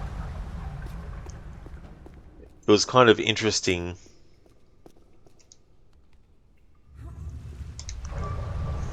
how big that movie was, and especially too with even people wanting to learn the language of the Na'vi and all that kind of stuff. But for me, like, I don't know, when I saw it the second time, I sort of got a bit meh about it.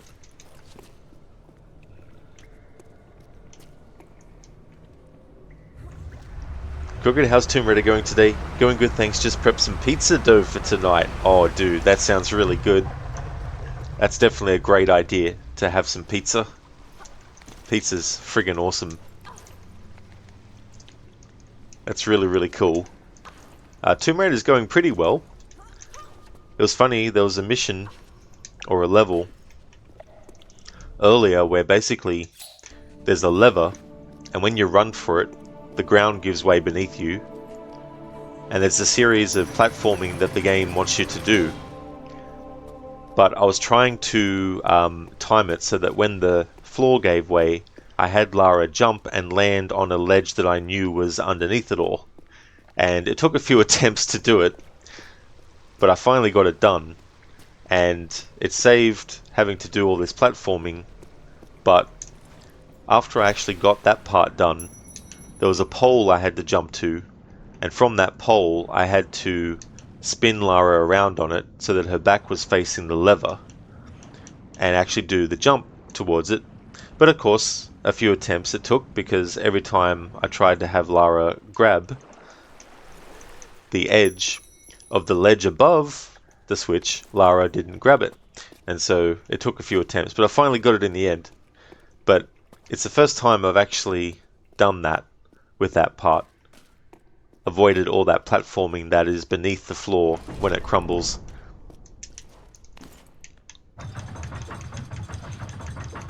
Cooker, this place reminds you of the halls of Nero 2 and AC Brotherhood. That is definitely a great call, dude.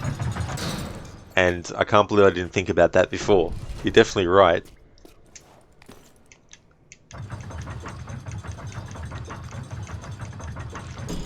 And this game came out in 2007, so had so many other platforming games come out that year.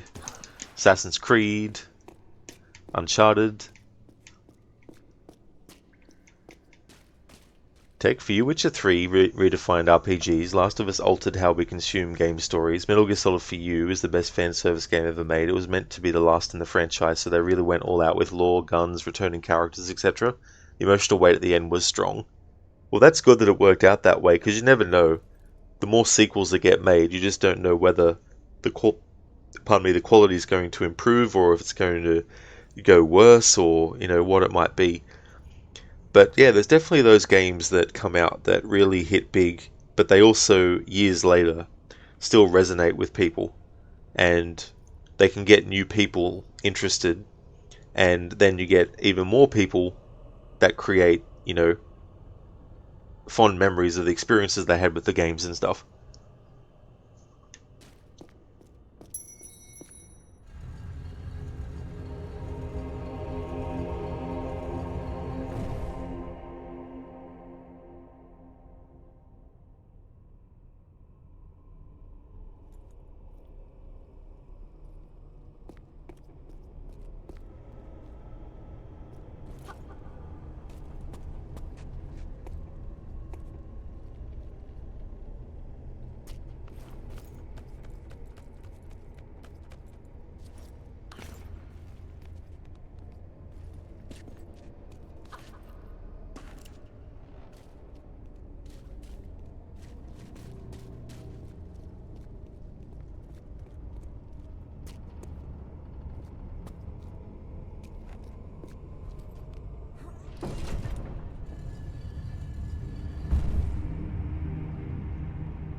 Hey Saber, good morning. How's things going?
Saber, not bad. Well, today's not bad. Past couple of days, the dog had gone to the bathroom in the house. Oh no, Saber.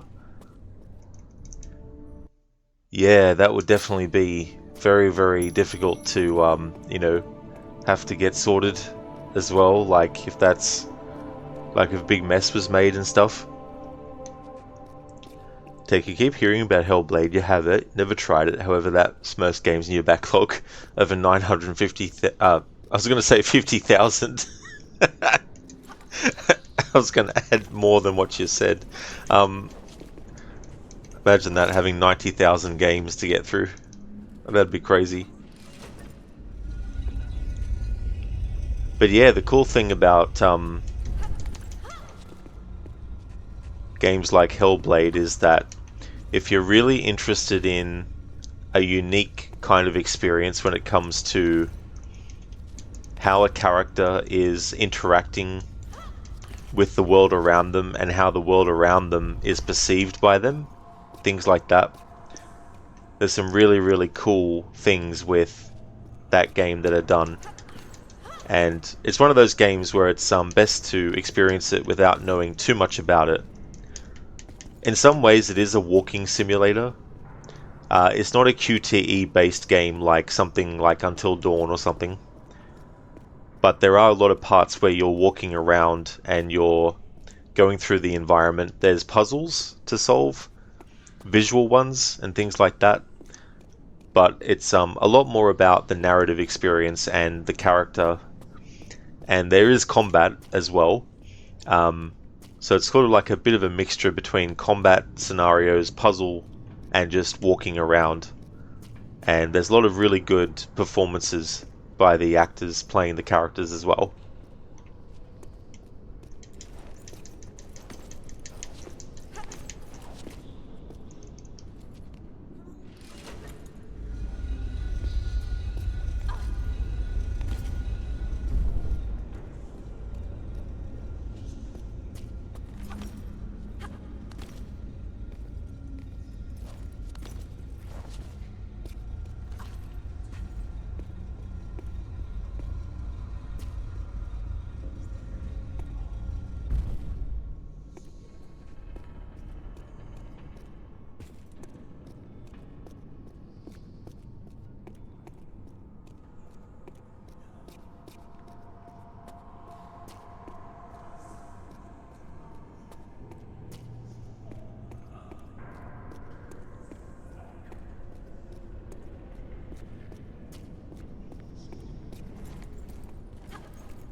Saber had to rug scrub the bathroom. One day you were thinking, okay, you may have woken up late, but with the same spot being peed on that you cleaned and you're stepping in it both days, yeah, you're a very unhappy camper.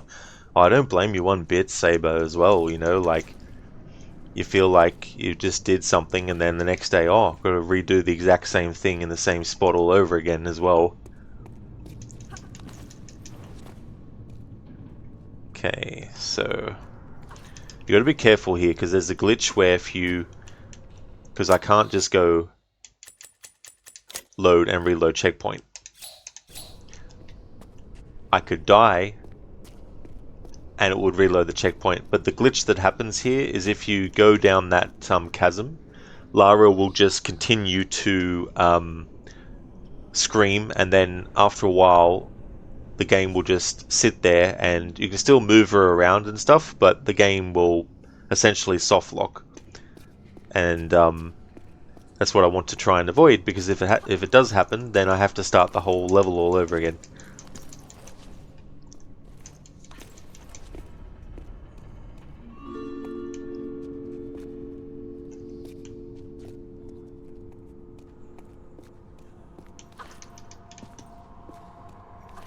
But I think I've fucked myself because there's supposed to be these poles that come out there, and I think because I activated this switch before I was supposed to, the game has decided to be like, fuck you.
Tech, still haven't tried Cyberpunk, Control, Death Stranding, Ghost Runner, etc. You've played a lot of small games that you enjoyed, like Inside, The Silent Age, Man-Eater, Destroy All Humans, Abzu.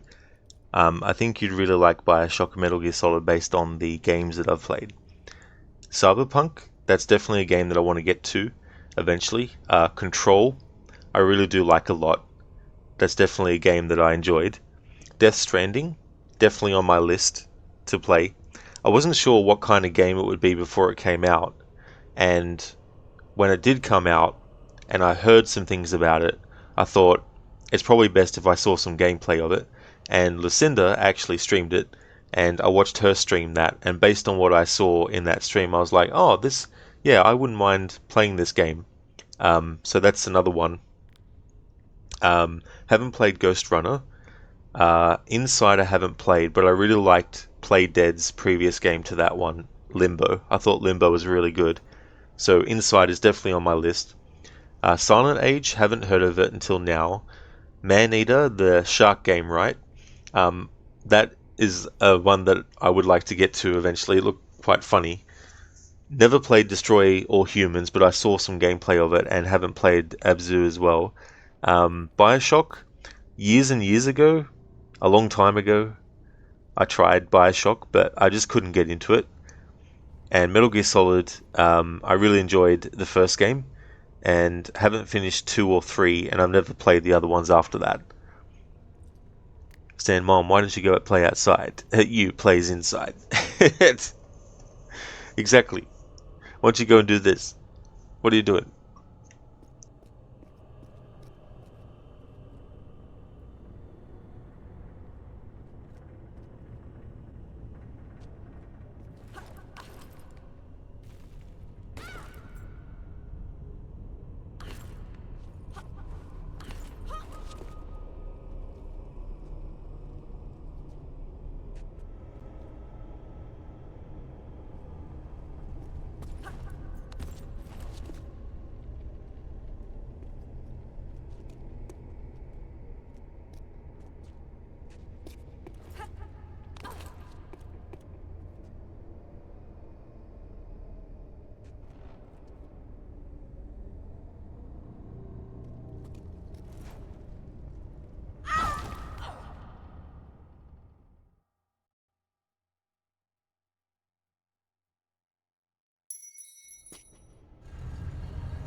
Tech Abzu is like PS3's Flower, but underwater. Just great art style and exploration. Certainly recommend Abzu and Inside. They're both like 2 to 4 hour games. Silent Age is a 2D story game where you have to solve a mystery to a work-related disaster. Ah. So is that like set somewhere in like the early 1900s? I'm just guessing based on the name. Could be way off base.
Because this fell in this way, it means that I can't reach where I need to.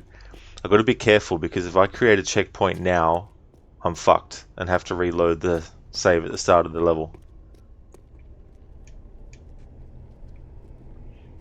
And there's no way for me to actually kill Lara from this height.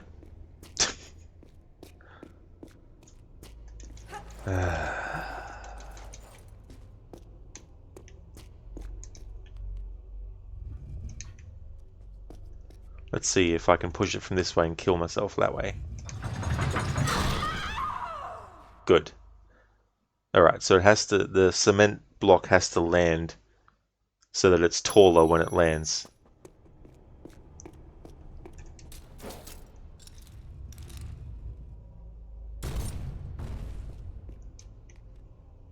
There we go, that should be better. This is on the Xbox version. Like on the PC version, if you're making sure you're doing your saving manually, you'd be able to not have to worry about that kind of stuff. There we go, so now we can actually reach it. Tex, you show up to work, then suddenly you're thrashed into a dystopian future. Don't you hate it when that happens? It happened to me yesterday. No, just kidding. But that's an interesting premise, though. I do like the idea of dystopian futures and also stories where they show what could have happened instead of what happened in real life. It's like, what if this actually happened and this became a thing?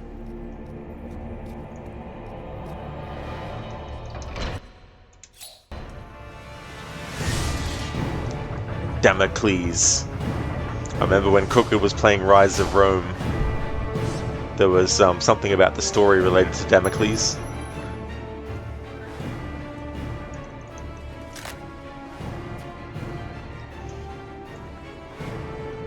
The screen will go like this because I'm clicking off of it. Just a heads up, just in case people are like, what's happened? What's happened to the stream? That is absolutely no trouble at all, Schiller, for the stream. I really hope that you have a great time at work. I hope it goes well. Would like to highly recommend people check out Schillerlock's channel. He's doing games like Euro Truck Simulator 2. He's also a fan of the Assassin's Creed series. He's playing through games like the Mafia franchise, as well as the Dark Pictures series of horror games. And he's also a fan of Dead by Daylight. A great streamer with a great channel, so highly recommend. No problemo at all for the shout out, Schiller. Thank you for being here, and I hope you have a good one. Definitely catch you again.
Hey there, M60. How's things been? The only way you're leaving this stream is in a body bag. Actually, makes you think of the movie Rambo. Well, the first Rambo movie called First Blood, where Rambo's colonel says to the sheriff of the small town, you know, just don't forget one thing. And the sheriff's like, what? A good supply of body bags.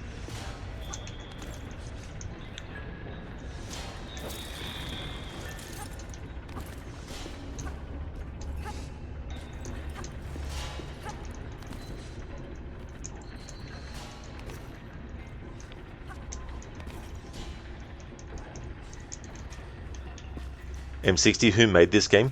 So this was the Tomb Raider game by Crystal Dynamics. The previous game, Legend, was their first Tomb Raider game that they worked on. And Angel of Darkness, the sixth game, was the last one that Core Design worked on, who were the original people behind the series.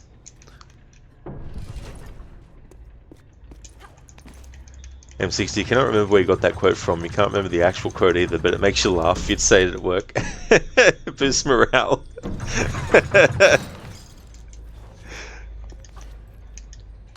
And then you just, you know, you might get some people that take it seriously and they're like, what do you mean? Here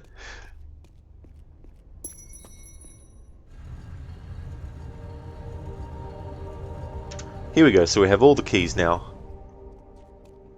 At least I hope we do. I hope I collected the damn key. I do, oh that's good. I was about to say.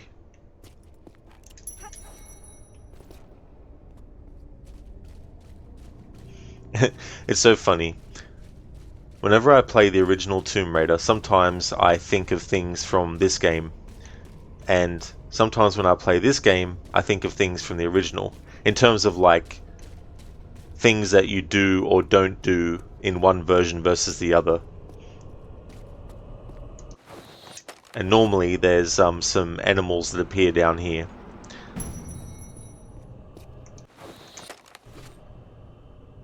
I'm not leaving. I'm not fucking leaving. The show goes on.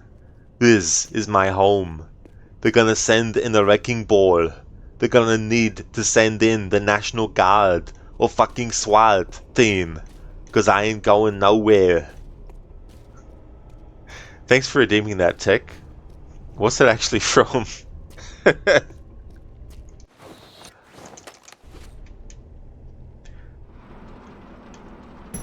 Actually, that reminds me, I haven't seen it, but wasn't there an Arnie movie, one of his more recent ones, where he was the head of some, I think they were a SWAT-like outfit? I don't necessarily know, because I can't even remember, but there was this movie where he was in charge of a group of characters, and it was one of his newer ones that he had done in the last, 5 to 6 years or so, I want to say. Take the Wolf on Wall Street. Ah, so that's where it's from. The Wolf from Wall Street. The Wolf on Wall Street.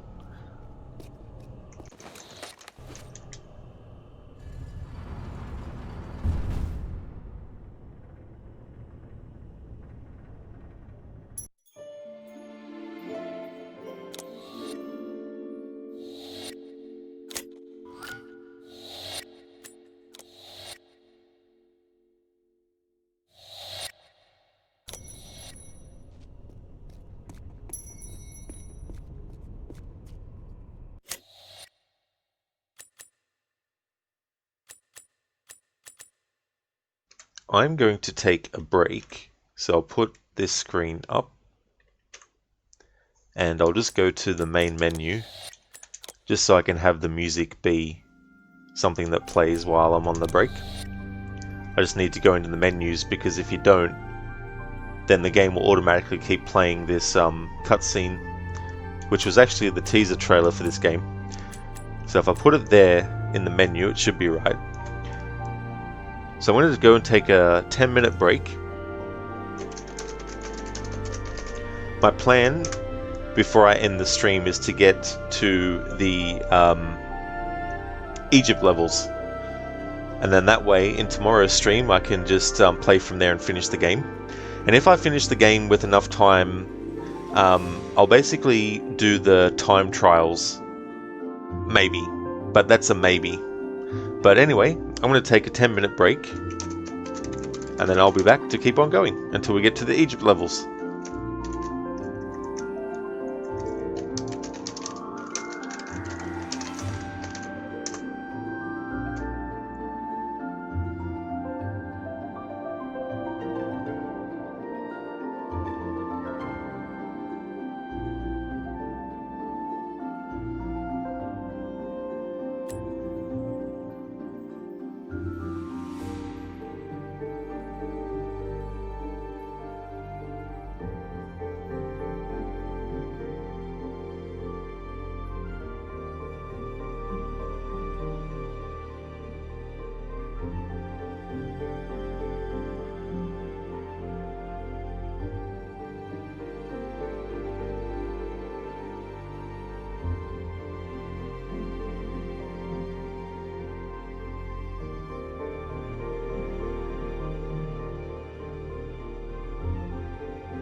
Alrighty then, back from my break.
Lara Croft versus Donkey Kong.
realize it.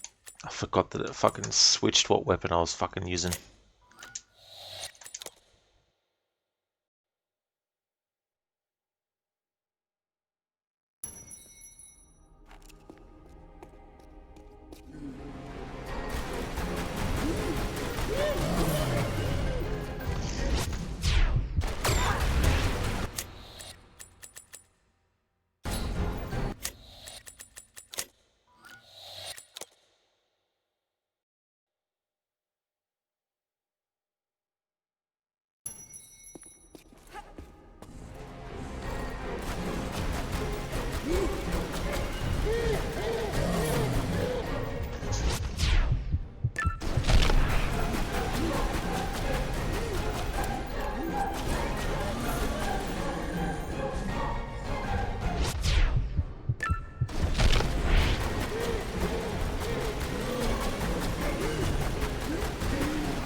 Oh, that's so good, Tech. That's no worries at all. Thank you for the lurking. Ah, thanks for redeeming the rest in peace Lara Tech. So, did you want Lara to get turned into gold and killed, or go into the water and drown? Or do a dive off of a great height? Show us that Midas touch. Excellent. Definitely can do.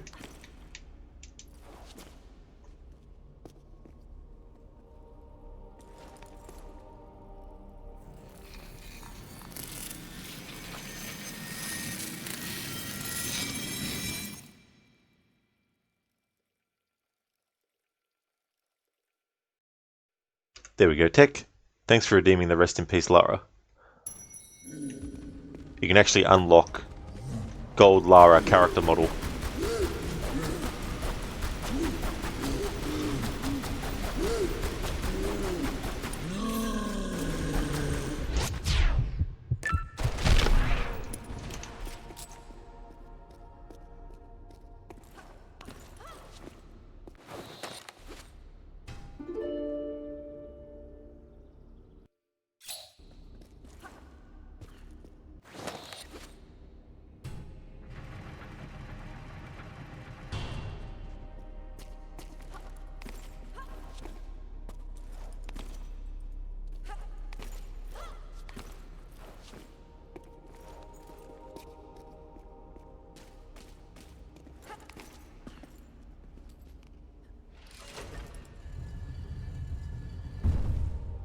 Lizzie debating starting AC Brotherhood soon despite you not finishing AC2 yet. That's definitely fair enough, Lizzie, if you're still stuck on that same part. Tech, that reminds you of Metal Gear Solid 5. You can play as a silver and gold version of him as an outfit. Oh, that's kind of cool, yeah. It's interesting when they do that kind of stuff.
Thanks, Tech. Glad you enjoy. Yeah, I may have played Assassin's Creed 2 once or 10 times or more.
Oh, that's all good, Dr. Darling. Yeah, you missed out.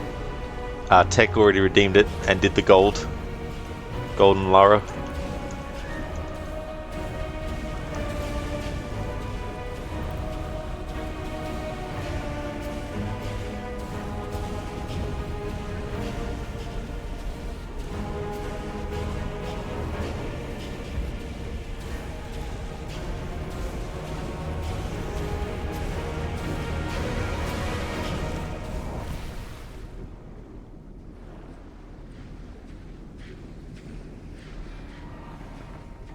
Welcome back, Dr. Darling, from your nap. Hope you had a good one.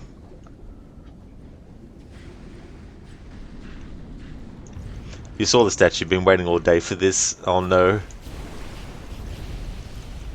Gotta be quick.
I've seen some of Just Cause tech, mainly Just Cause 3 though. But I don't know, it didn't really grab me. But you never know, maybe one day.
Take, remember you just played Just Cause 2 demo on PS3 like 30 to 50 times, then your brother, knowing your heart, told your mother to get that infamous and red faction gorilla for Christmas that year.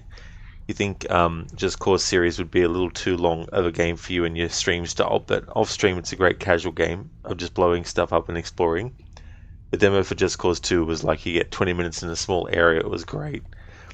That's the thing, isn't it? Like, you think about how short some demos of games are, but it was just like you wanted to keep on playing it over and over and over again, even though you already knew the demo in and out as well, which obviously was a good thing, because then you knew that when you played the real game, the full game, you'd be enjoying it and stuff as well.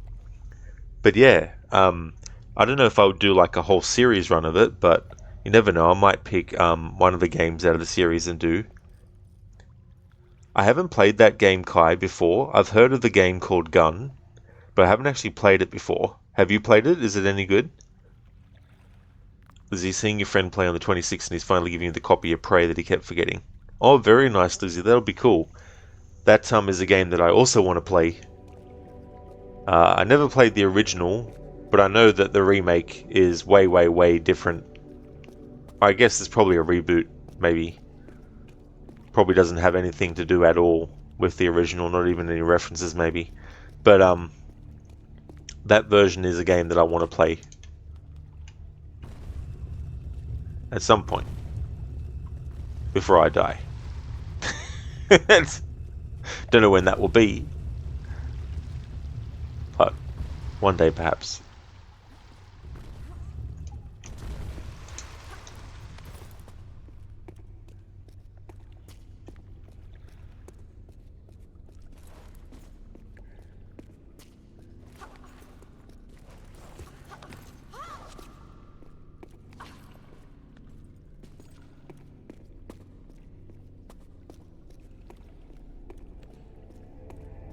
Lizzie, well, that got dark. I mean, we all die some die. We all die someday. But I wasn't being fully serious. I was being silly.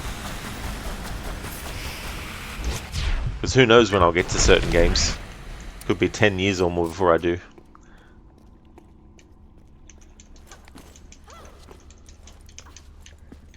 Took me over a decade to, well, it almost took me 20 years to play Mass Effect 1. Granted, it's the Legendary Edition, not the original 2007 release, but not that it was almost 20 years since the first game came out when I played the first game last year for the first time, but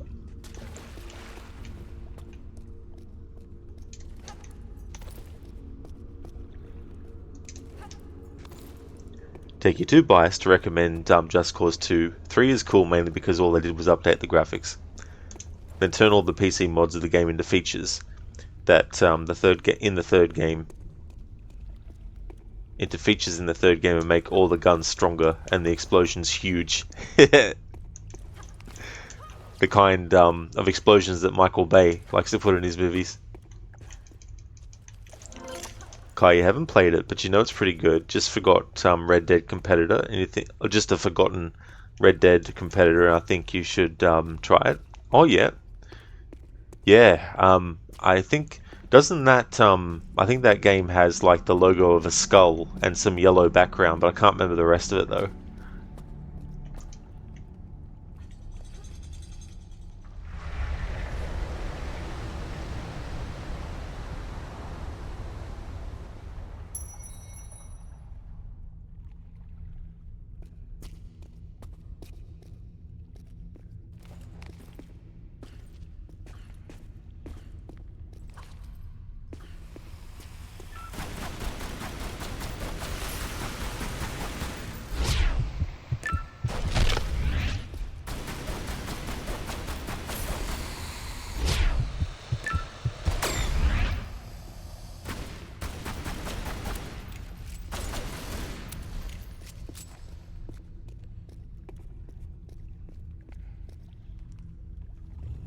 Oh yeah, Tech, you're right on track. It's just an action movie fun the whole time.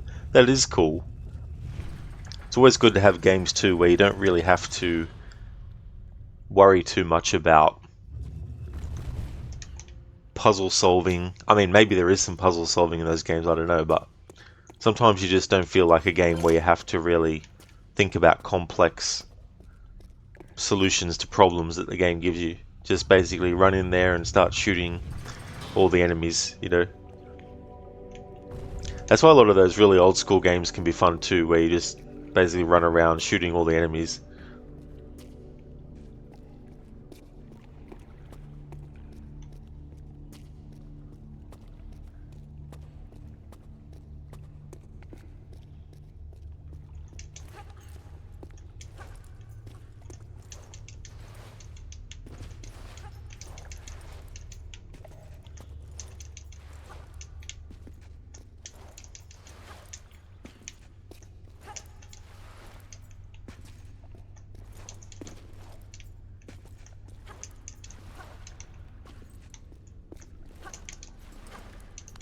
There we go.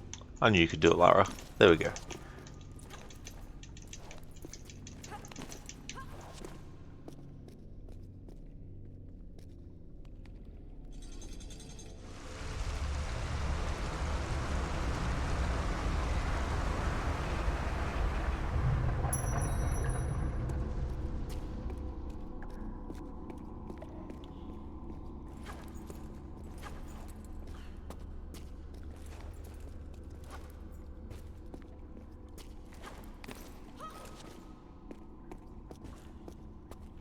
Yeah, best of luck with that part, Lizzie. You'll get it eventually. It's just a matter of timing and trial and error, like Tech said.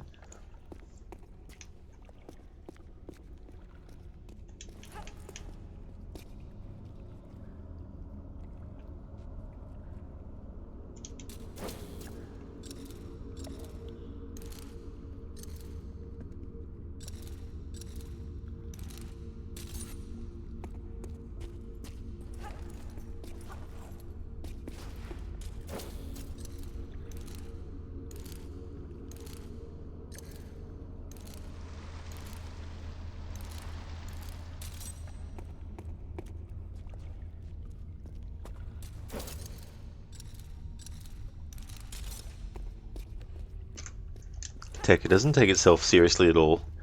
Infinite C4, wingsuit to fly forever, infinite vehicles once unlocked, and grappling hooks that can tear things apart. That definitely does sound fun. Causing havoc in games like that can be really fun. You know, Mr. Gote, I was wondering exactly what caused that to happen, and it's the wind. How could I have not known? Must have been the wind. You're right.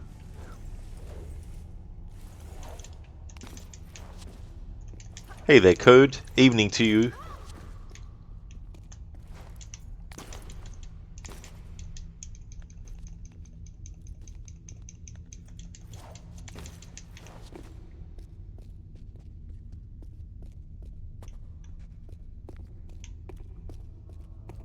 Having Forbidden West for a short break, having BG1EE and going for check and fixes as it is, editing and having a console access for companion fix, pain in the ass. Don't you love those kinds of things that just be so annoying and time consuming as well? Well, hopefully it won't take too much longer. You are right. It was the wind that knocked the building down. It wasn't me. Or this lore rocket launcher I'm holding. Sally, that's right. If it blows, it was the wind. Exactly, Mr. Gote. 100%. Thanks for redeeming that as an Arnie impression.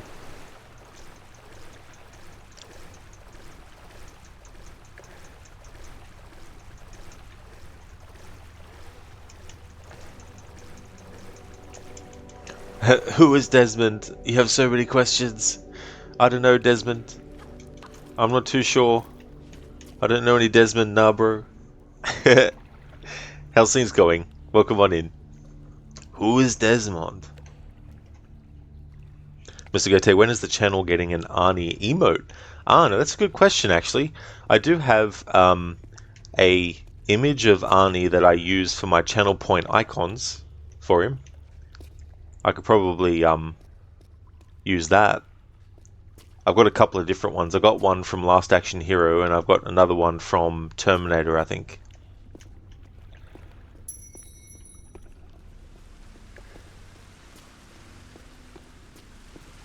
Then there's the BTTV emote that I've got of Arnie smiling from Terminator 2, or when he tries to smile. He's actually a main post-Richard Jim, surprisingly enough. Oh, that's cool, Mr. Gote. Yeah, that's the thing too about Arnie, is that there'd be a lot of gyms around the world that have pictures of him. Nah, bro, you about to get the 5th Muscle F key? Oh, hell yeah. Making really good progress.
Mr. Gote, because the brand one you go to is where he actually trained at one point in the World Gym.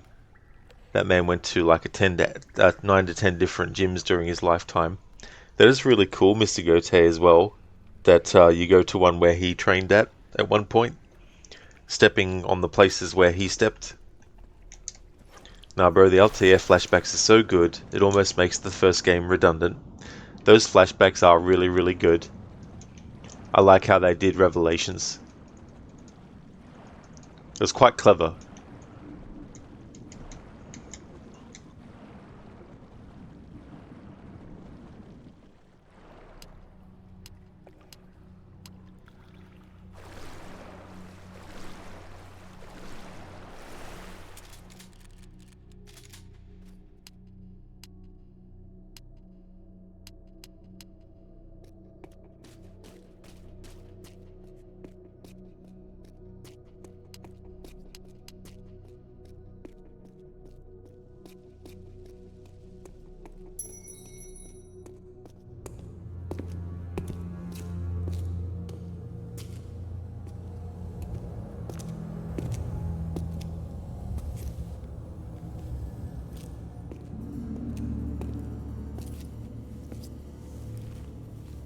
Here lies the God King Tehokan, one of the Triumvirate, keepers of the 3 pieces of the Scion, leader of the Chosen after the great betrayal caused Atlantis to be lost beneath the waves.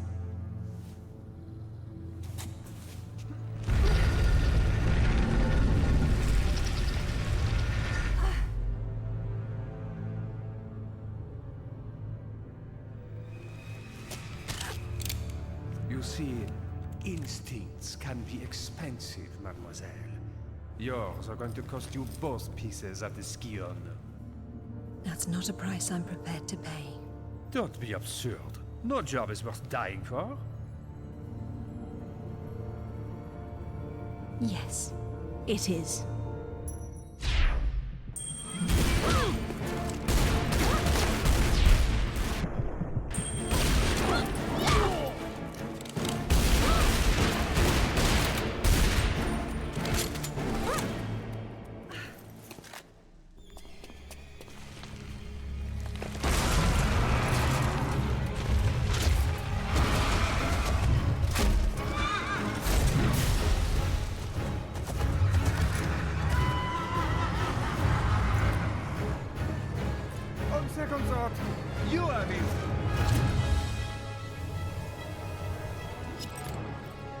Bonne chance.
tainted the power of the Scion. In betraying your fellow kings, you have broken the sacred triumvirate of Atlantis. You have maimed Qualopec, your own brother. I am still here, wretch. Tiokan has ended your treachery. But it is my face you will see in your nightmares. What have you to say for yourself?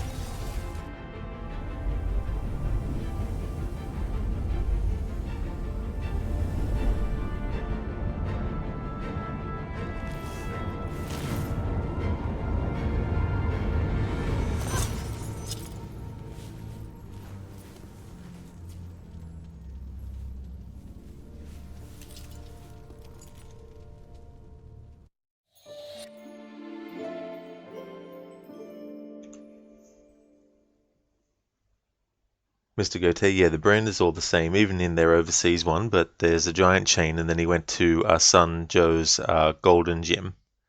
That's really cool. Yeah, I imagine there's a lot of, there probably even some autographs and stuff maybe that they got too. Code, some of the companions are a location and time locked, plus minus reputation locked, and it can and will mess up any and all interactions as the main story progresses, and kind of to aid to the backburn effect without any of a fix. One of those manual tweaks one might woulda, coulda, shoulda, but was missed. And sorry about the text ball again. Oh, that's all good code. Yeah, don't need to apologize for that, that's for sure. So, anything where it's like messing up progression as well, Like, just what you don't need, also. Especially if it's main story stuff as well. It just definitely sounds really annoying. Nah, bro, it was actually helpful for you because you never played the first one. Oh, nice. Yeah, it's a really good way to introduce that character to people who might not have played Assassin's Creed 1, but they've played Assassin's Creed 2 and then Brotherhood and the Revelations as well. Yeah, Dr. Darling, Lara doing some tomb raiding, and the Scion was already taken by Pierre. Because he killed him anyway. Exactly. Yeah. Pierre was like, here, you have it, Lara, and then he just stood there and got stomped. It's like, okay. Thanks for the GGs, Mr. Gote. And thank you, Tech, for the good job. Thank you very much. Indeed, Dr. Darling, Lara wins. Fatality. So the interesting thing is, in the original Tomb Raider, there's no such moment where Lara shows any sort of concern over the death of one of the characters, like Pierre, the guy who died in that mission. In the original, he gets killed by Lara, but in this game, when they did this one, they decided to make it that Lara had never actually killed a human being before, and the first one that she does kill in this trilogy is, spoiler alert, Larson. So she kills Larson in this game, and that's the first time in this game and this version of Lara where she's actually killed a human being before. And it's kind of similar to what they then did again in 2013 with that game where Lara hadn't killed anyone before. Very different sort of contexts as to what the first kill is and all that kind of stuff. In this game, Lara does it because she's really, really willing to do what it takes to actually get what she wants, which is the Scion. So she's willing to kill Larson for it. But she has remorse over killing him after it's done, and she can't sort of straight away balance herself about the fact that she's just killed someone as well. But they don't really dwell too much on it. Just like in the 2013 game, they don't dwell too much on it as well. But it's another key difference between this version of Lara. So this version of Lara may look exactly the same as the Lara Croft from the first 6 games in the series, but there's actually a different backstory to this version of Lara as opposed to the other. And the previous game to this one in terms of release order was Legend, and Legend was the first reboot that was done.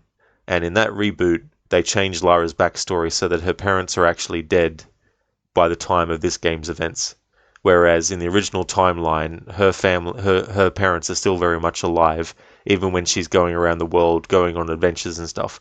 They just disowned her as a daughter because she wouldn't marry the guy that they wanted her to marry, which was some rich guy. They wanted her to marry this rich dude because they're a rich family, of course, so they want to marry into another rich family. But Lara refuses, and so they cut her off from the inheritance, and so Lara has to make, money herself through other means. I think she does photography or something. But in this version, which is a remake of Tomb Raider 1, because it's set in the timeline for Legend, it means that they had to make some changes for this remake.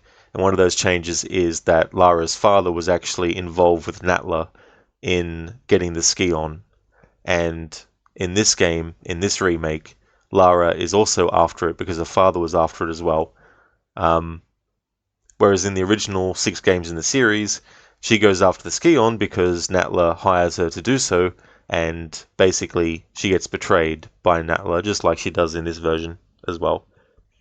But there's quite a few differences. So you'll notice in this game there's moments where when Pierre dies, Lara sort of looks very sad at it. Whereas in the original version, she's like, fuck you, and then shoots him and then is like, goodbye, and then move on. That kind of stuff. So it's kind of interesting that they did that as well. But this is the remake of Tomb Raider 1 and the prequel to Legend, so they had to make some story changes from the original. So everything that happened after the first game in the series, now granted, it could also happen in this version of Lara's life, but they never actually went that far. They only just basically did this remake and a prequel to Legend, and then they did Underworld, which is the one that rounds out the trilogy.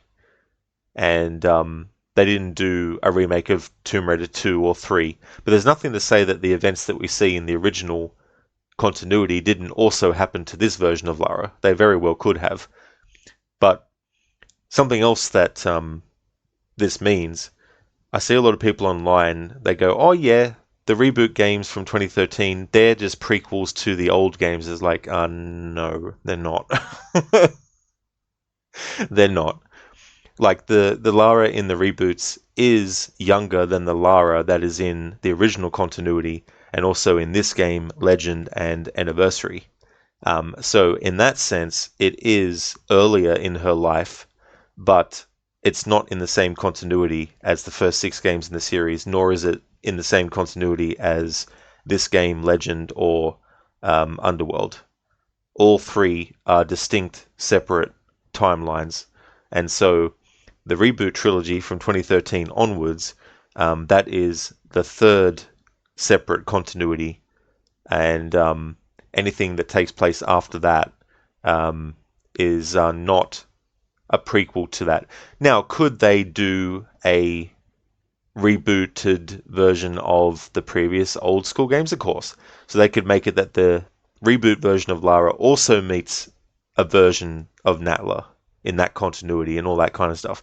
So they still could, but they're not prequels to Tomb Raider 1996. They're not prequels to Tomb Raider Legend or Anniversary or Underworld. They're just their separate thing as well. But there's nothing to say that they can't reuse the characters from the other continuities. I mean, they've already done it before. Like, Zip in Tomb Raider 5 was brought into the continuity of Tomb Raider Legend and Underworld. It's a different version of the character, but it's the same name, and he's also a techie as well.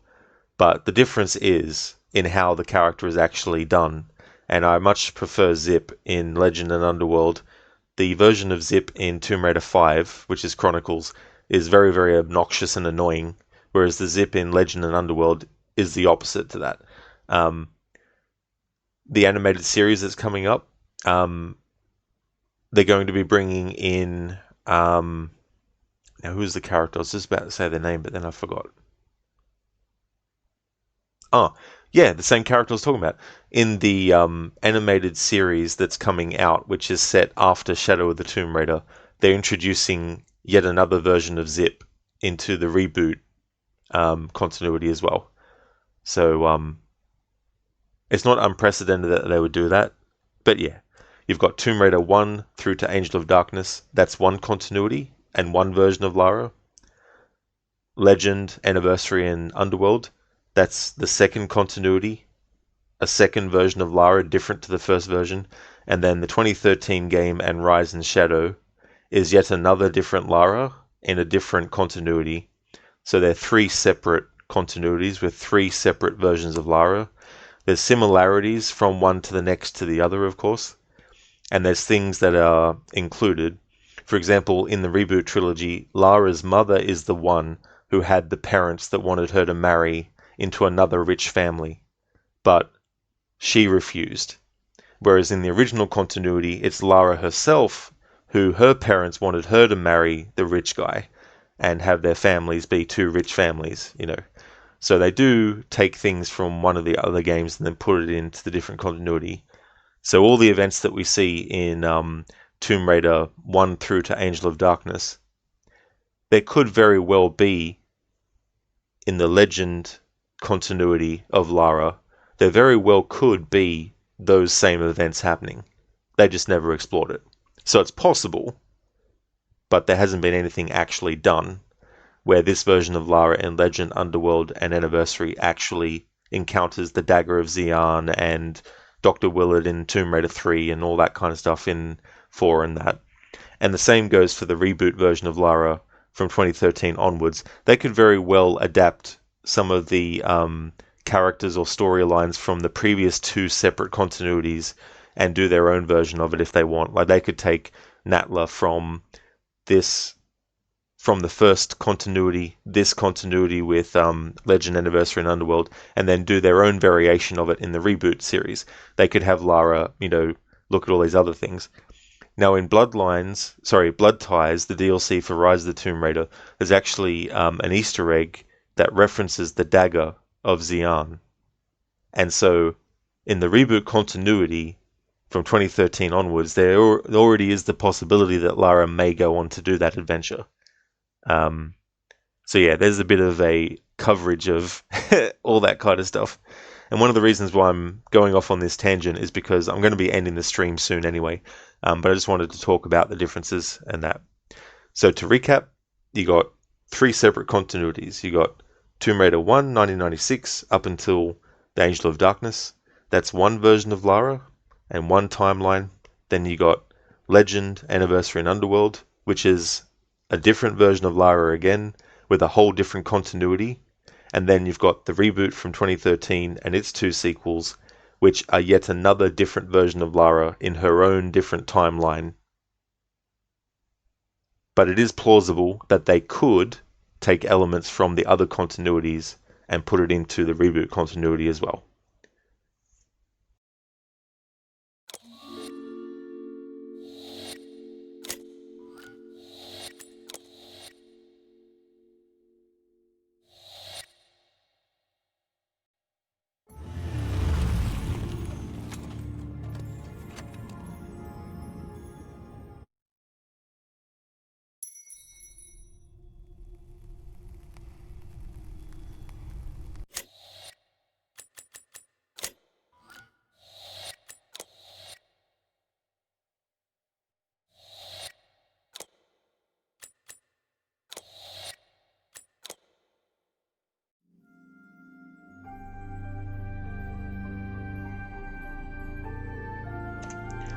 And there we go. This is the end of this stream. So when it's Thursday for me, that's when I'll be doing the next stream of Tomb Raider Anniversary. I just want to thank everyone so much for watching the stream. I really appreciate it. I need to go into this menu to stop that cutscene playing over and over again each time. The plan is to finish this in tomorrow's stream, which would then make way for Legend, as well as Underworld, and then the reboot trilogy from 2013 onwards. So including this game, there's 6 left in the marathon. I haven't decided what days next week I'll be changing for Tomb Raider, but just as a heads up, next week I will be changing the Monday through to Thursday time slot from being just Tomb Raider to reducing the amount of days for Tomb Raider, because for the rest of the games I don't need as many days as I needed for the other ones because they were a bit more time consuming and longer. So next week I'll be making an adjustment to the schedule, and I'll be taking one of the other games that I'm also doing at the moment and maybe adding more days for that. At the moment, the one that looks to be the one that I'll do that with is Watch Dogs. This Friday I'll be doing a stream of Watch Dogs, and then on the weekend I'll be doing Assassin's Creed 2, but Monday onwards there'll be different Tomb Raider days, and then there'll probably be extra Watch Dogs days, and then maybe if I finish Assassin's Creed 2 this weekend, I might be able to start another game on the next weekend, but I'll just have to wait and see how everything times out. Dr. Darling, no crooked or Lucinda to raid. Well, that's definitely fair enough.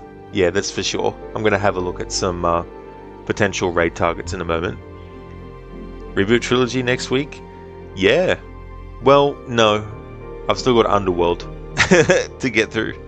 But as I said, next week I'll be changing how many days a week I do Tomb Raider streams for. But the plan is to finish this game tomorrow, and then I'll have Legend and Underworld left, and then the reboot trilogy. Hey there, Wild Child. Welcome on in. Tech Extra Dog watching? Heck yeah. Absolutely, Tech. Yeah, because the reason I'm wanting to do that is because in October, at the moment I've got 12 different horror games that I want to get to. And so I want to try and get it to where I finish the Tomb Raider marathon before October, and I finish Watch Dogs before October, and I finish Assassin's Creed 2 before October. And then that way I can free up every day of the week for horror stuff in October.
Alright, so I've decided where I'm going to raid out to. We're going to go and raid out to Gizlek, who's playing Star Wars Outlaws at the moment. I just want to put some shout-outs in before we do the raid process.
Would like to definitely recommend people check out the following streamers: Crocodiles, who most recently finished Hellblade: Senua's Sacrifice. He's doing a historical order run of multiple different games across different series and franchises. He's doing them in timeline order, and so Hellblade: Senua's Sacrifice was about 790 AD, and so the next one that he has lined up as part of that whole big project is the sequel, Hellblade 2, Senua's Saga, and he's also a big fan of the Assassin's Creed series. We'll also be including those in that historical order run, as well as games like Red Dead Redemption and A Plague Tale, to name but a few more. He's going to be playing games all the way up until ones that are set in the 1940s. Mr. Gote is playing games like Banishers, Ghosts of New Eden, as well as the Outlast series and Elden Ring.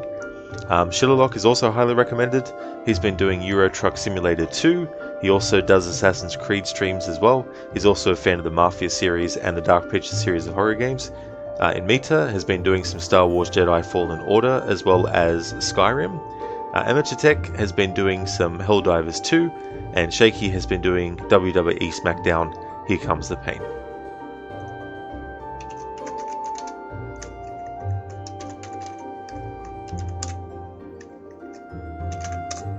Here's a general raid message that people can feel free to copy and paste. I've also got one for subscribers as well that I'll also put in chat.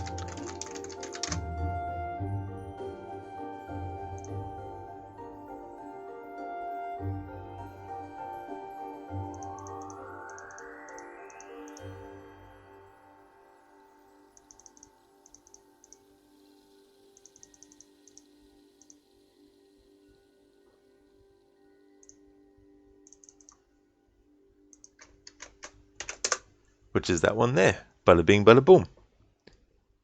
Thank you for being here, Tech. I hope that you have a good rest of your day or night. Thank you again, everyone, for watching. I really do appreciate that a lot.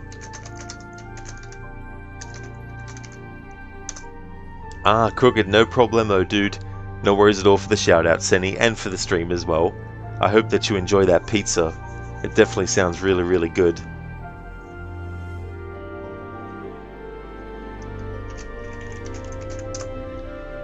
So current schedule, Monday through to Thursday is Tomb Raider Anniversary. Next week, I'll be changing what days the Tomb Raider streams are on. But for now, for the rest of the week, it's Tomb Raider.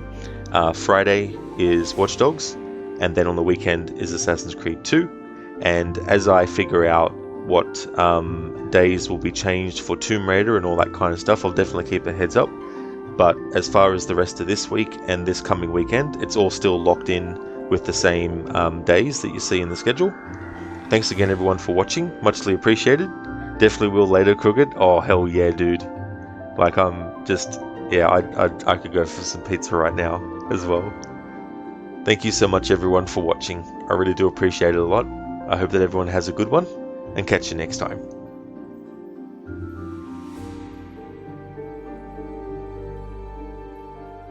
You'll save me some, thank you.